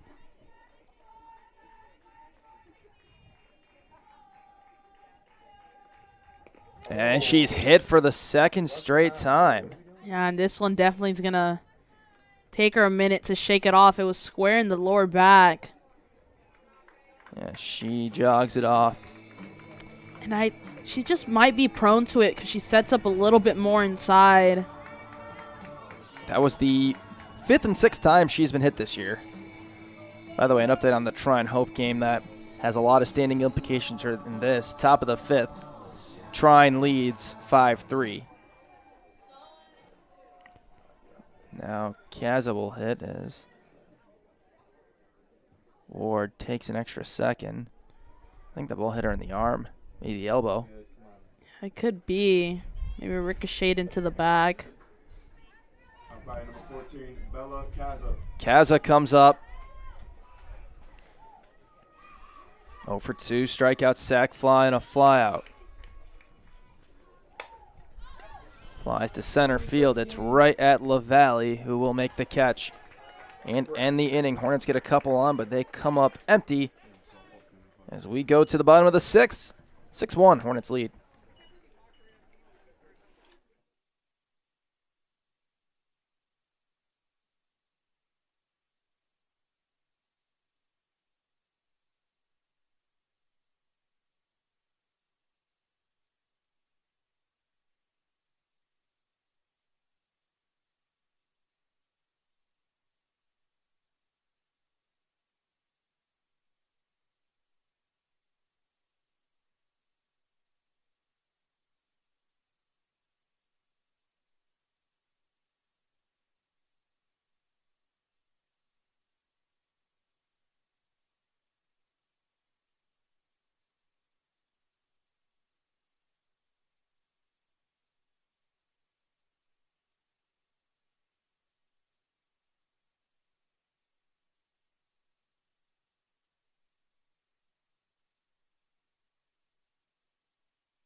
First pitch ball to Jenna Holzinger.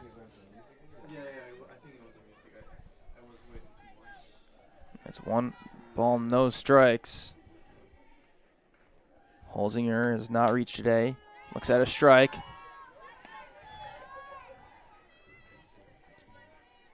Cook maintaining good pitching right now.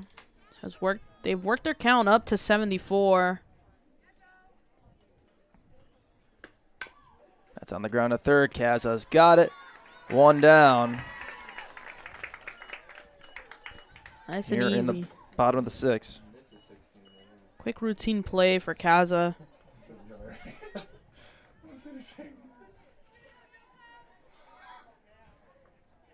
By number 16, Camille Lozmack.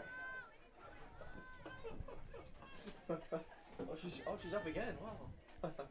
Now Lozmack looks at a ball. Lozmack will be followed by Kendall Holzinger. 1 for 2 day for the third baseman for Alma. Freshman out of Galion, Michigan, Buchanan High School. 1-0 is low. 2 balls, no strikes. The Hornets just trying to get out of the inning quickly here.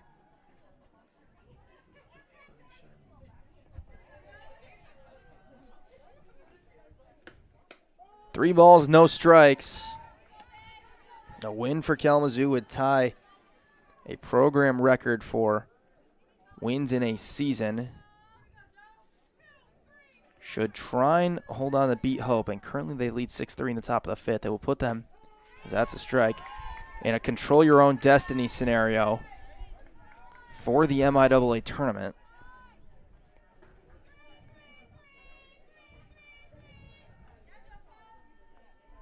Three, 1, up and out, ball 4. Puts a runner on.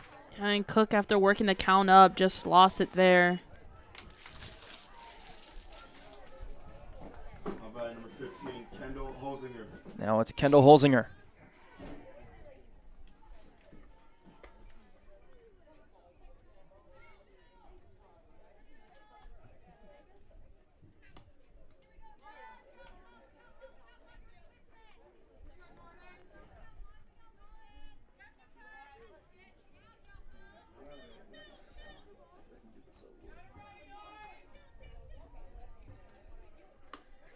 First pitch high. Holzinger has a sac bunt and a fly ball out in this game. Yeah, Bennett making sure to pop up early. Prevent any base stealing.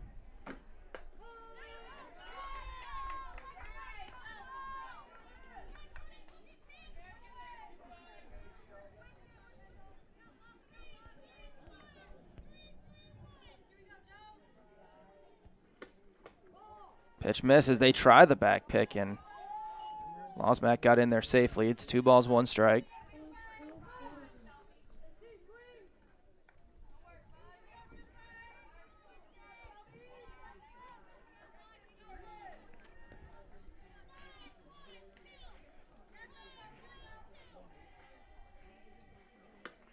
Swing and a miss. Runners going. The throw down was a little late when everyone recognized it.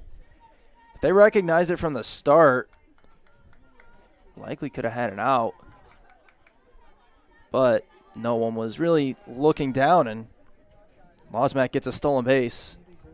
Holzinger swung and missed, so it's 2-2.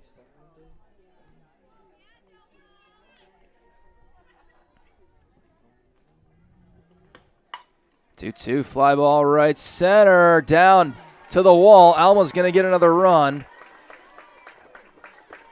Into second safely is Holzinger with an RBI to make it 6-2.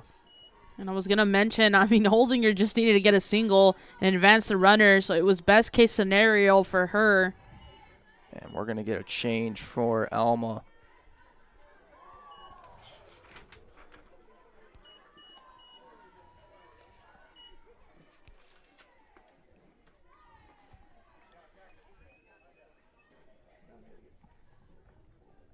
We're going to get a runner in the form of Jaden Townsend.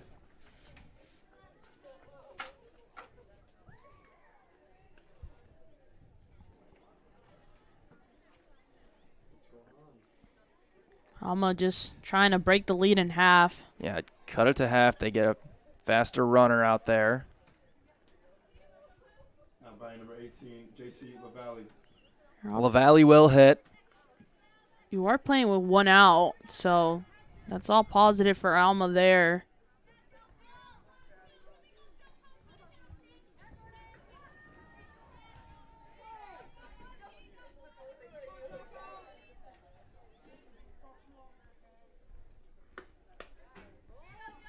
Pitch is high for a ball.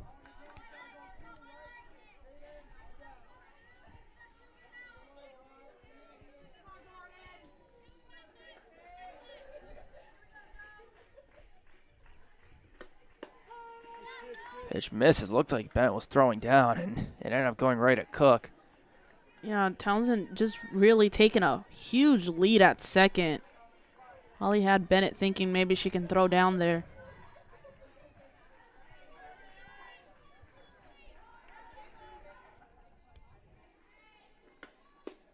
That's in for a strike. It's 1-2. Townsend doesn't have any at-bats this year, but has scored 3 runs as a runner.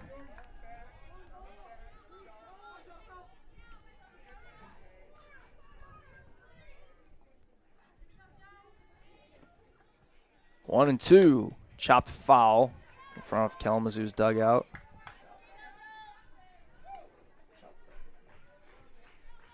Hornets need 5 more outs. Alma needs 4 runs and to keep the Hornets from scoring. It's 1-2.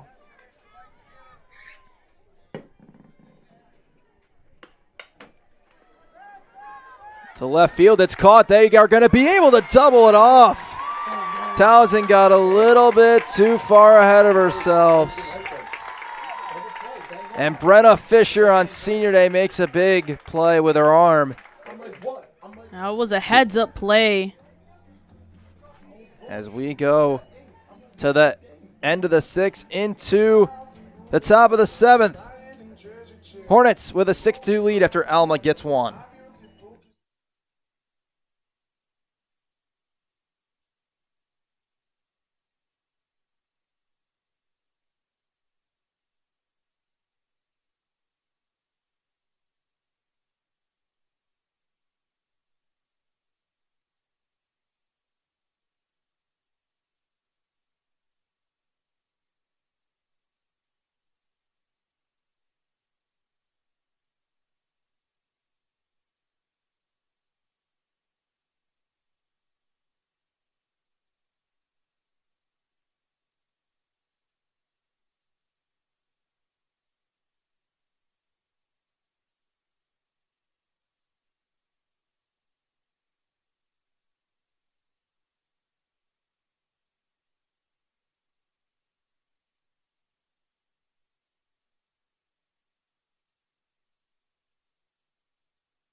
Alma brings in a new pitcher. Kalamazoo puts in a new batter.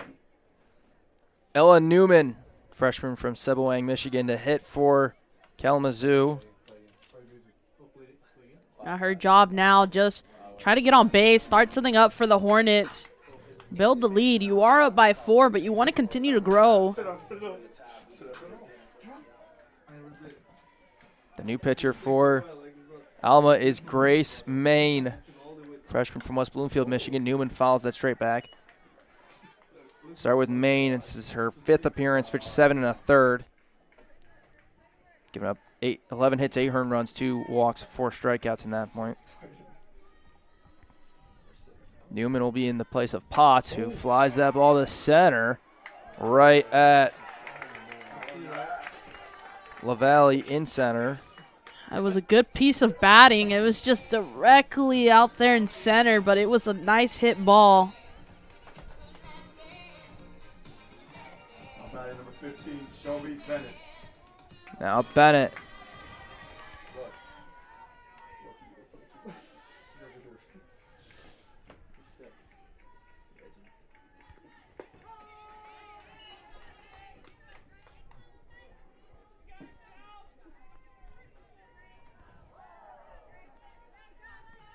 Pitch in for a strike to Bennett, who was walked, struck out, and flown out today. On the ground to third. Losmax got it, the throw.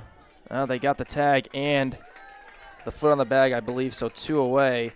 Hornets will need 3 outs to pick up a sweep, tie the program win in records, and a pinch hitter, as this is going to be Lily Evans.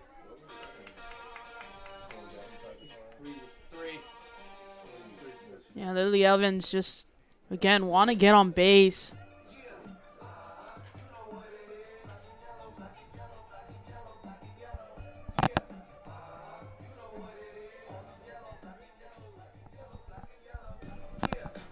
It'll be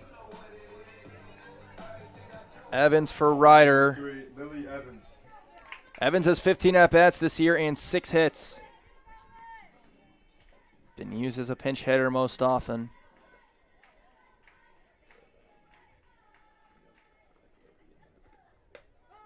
First pitch strike.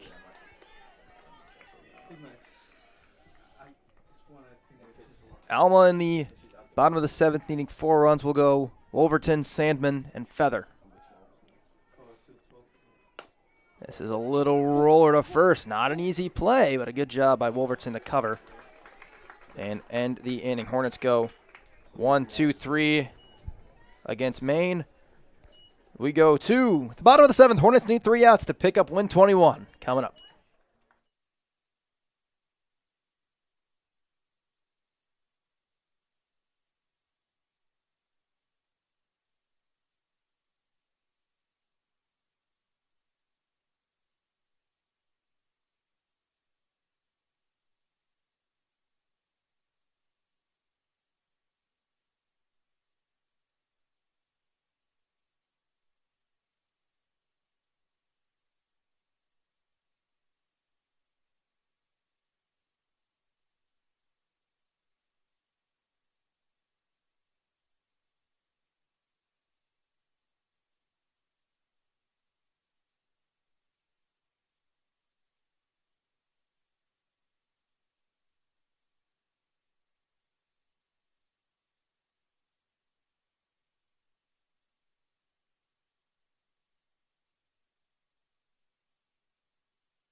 Jordan Cook looking for a complete game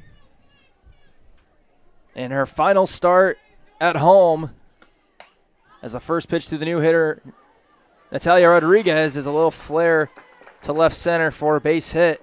It's a long climb for Alma, but it's doable, as Rodriguez, who just came off the bench, picked up her 4th hit of the year, and now Sandman will hit. Yeah, and look for Bennett to be really aggressive as a catcher right now, especially with Rodriguez on first. Yeah, well, Rodriguez is going to get ran for.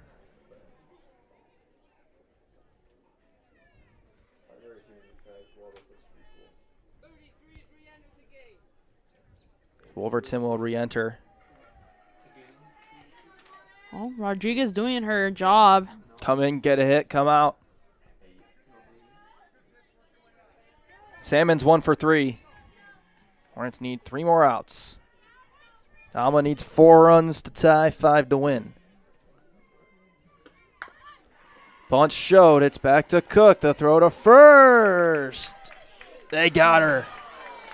The throw really strong and just in time to get the out.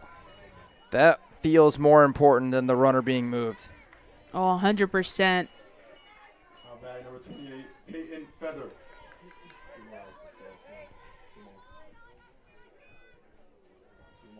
Now Feather, 1 down and a runner at second.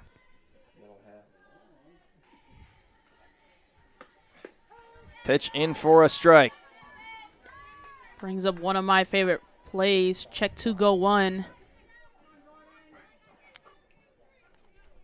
Cook, who threw the 3rd no-hitter in this program's history, the first perfect game in this program's history, leads the program in wins for a singular pitcher.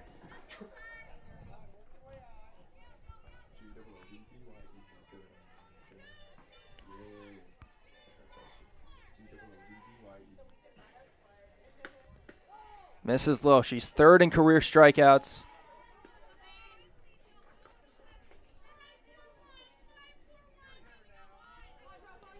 About to jump into 5th for complete games. As that pitch up and in. Making her 62nd start today, tied for 2nd most ever. It's 3-1 to Feather. It just looks like they're calling some different pitches here, and it just slipped out of Cook's hand twice. That's in for a strike. Feather couldn't believe it. The count fall. Caught the outside corner.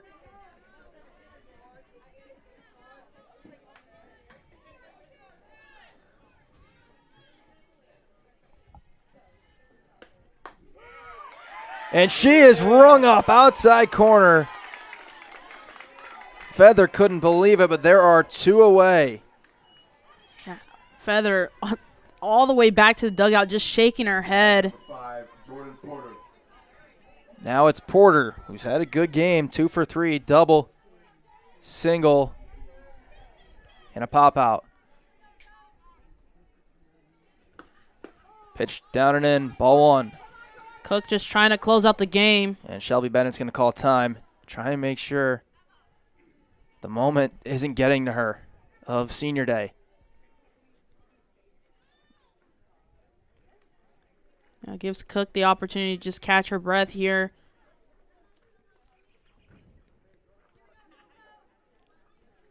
One ball, no strikes to Porter.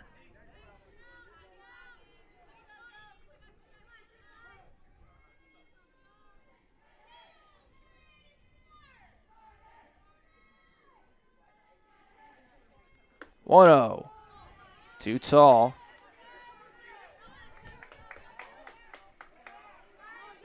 Hornets need 1 out.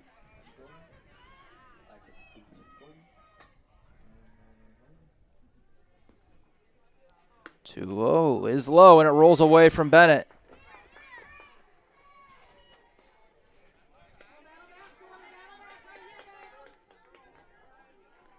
Alma with the opportunity to stretch the game.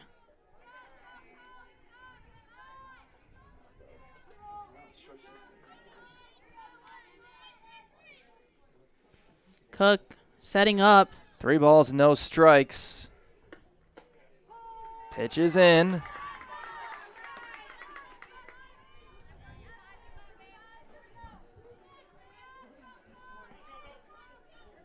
Got 1 back, 3-1. Cook delivers. Ball 4, and Porter is on for the 3rd time today, which will bring up Brando. By number 19, Morgan Brando. If you're Cook right now, you just got to settle in. This is the moment. There's a lot of weight riding right now, but you need to take a second and take a breath.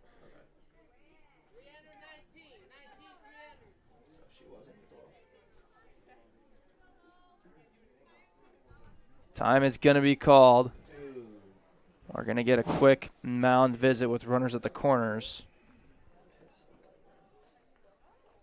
Yeah, I imagine the conversation is a lot of you just got to keep throwing what you've been throwing since the beginning of the game, right? Stay in the zone. You don't want to lose a batter early. Got runners in the corner, but you really only need one more out.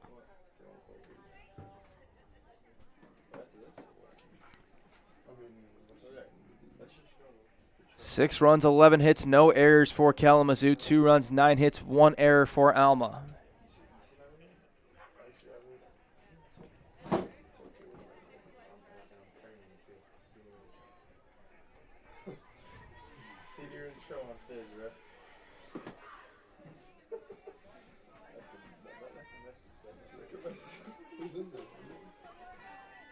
Morgan Brandow comes up, 1 for 3. RBI single in the first.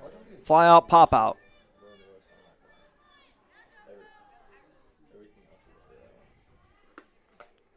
First pitch is high for a ball.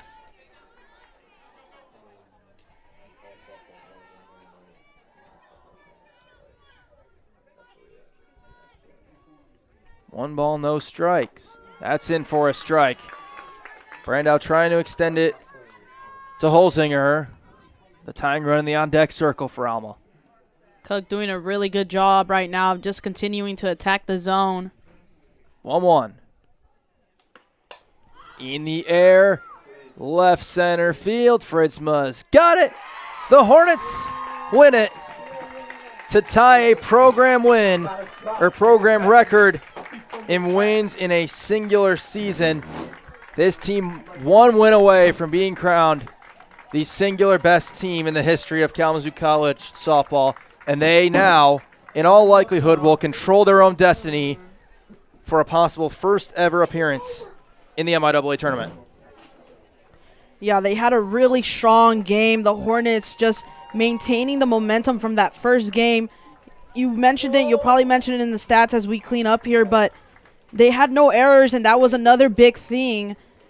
Being able to have that clean defensive play while working offensively continuously is what puts a team on top, and that's exactly what you've seen here today for both games. Defensively, they were on point. Offensively, their bats were awake, and they were passing the baton and doing the work as a team, and now they come out with 2 wins on the day.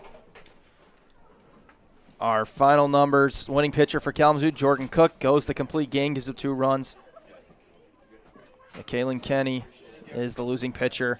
RBIs today for Alma, Morgan Brandow, and Kendall Holzinger with the ones for Alma. For Kalamazoo, 2 from Emma Newlove, 2 from Macy Ward, 1 from Bella Kaza. That will just about wrap up this broadcast. We thank you all for tuning in. Next broadcast will be the resumation of the game that started on Friday between Kalamazoo and Olivet in baseball. As we thank you all once again for tuning into this one. My name is Zach Metz. Next, me, my FSCS, your final score from Game 2. Kalamazoo gets a sweep, ties a program record for wins. 6-2 over Alma. Thank you, everybody. And don't go anywhere as the Senior Day ceremony is coming up next.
Ladies and gentlemen, at this time, we'd like to thank and honor our 4 senior members of the Kalamazoo College softball program.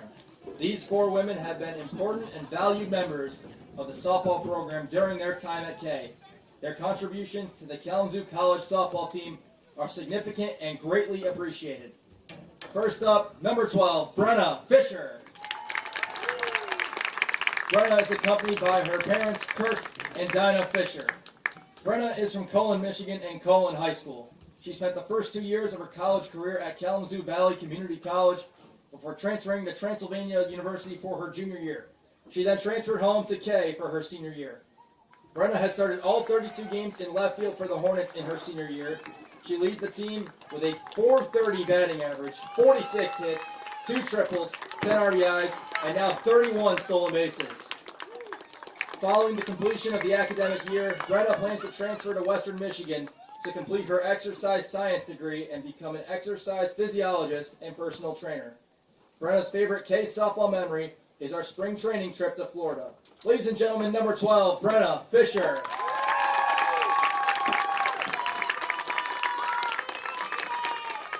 Next up, number 15, Shelby Bennett.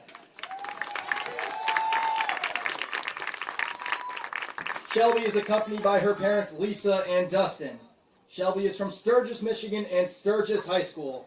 She spent the first 2 years of her college career at Kalamazoo Valley Community College before transferring to K for her junior and senior years. Academically, Shelby is a biochemistry major. In her 2 years at K, she has twice been named to the Dean's List. She plans to do research on college athletes and mental health for her senior integrated project, which she will complete during the next academic year. Athletically, Shelby is a 2-year letter winner for the Kalamazoo softball team. She has played 51 games for the Hornets, primarily behind the plate, but also at third and first base. She has 24 hits, 2 doubles, and 2 home runs. She has a career .977 fielding percentage. Following graduation, Shelby plans to move to Arizona so she can be tan all year long. Hopefully there's no fire alarms for her to set off there. Shelby's favorite K softball memory is beating the team in Holland 2 years in a row and playing dodgeball at practice. Ladies and gentlemen, number 15, Shelby Bennett. Next up, number 25, Jordan Cook. Jordan is accompanied by her parents, Brett and Nancy Cook. Jordan is from Vicksburg, Michigan and Vicksburg High School. Academically, Jordan is a biology and psychology double major.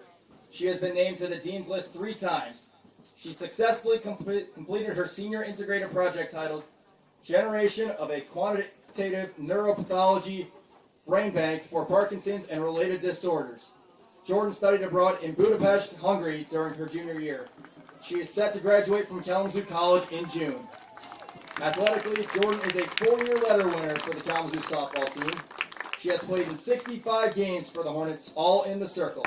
She has thrown 356 innings and a career .437 earned run average. She is the winningest pitcher in program history with now 30 career wins.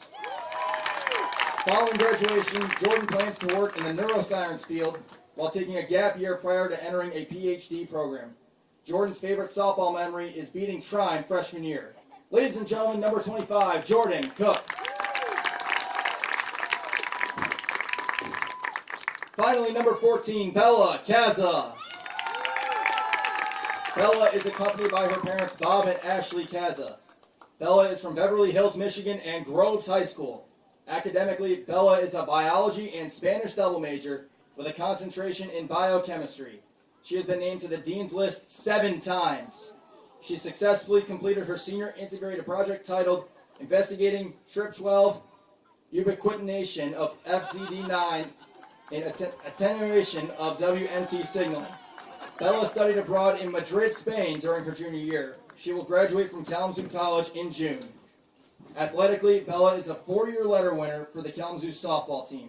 She has played in 133 games for the Hornets, primarily at third base. She has 97 hits, 11 doubles, 1 triple, 1 home run, 64 RBIs, and 36 runs scored. She has a career .254 batting average and .929 fielding percentage. Bella also holds the Kalamazoo College softball record for career walks with 56. Following graduation, Bella plans to pursue a career in genetic counseling. Bella's favorite case softball memory is celebrating our win against Trine on their field freshman year. Ladies and gentlemen, Bella Kaza. Once again, please join me in congratulating and thanking these student athletes for their hard work, sacrifice, and dedication to the Kalamazoo College softball program. We are so proud of them and can't wait to see what they achieve in the future.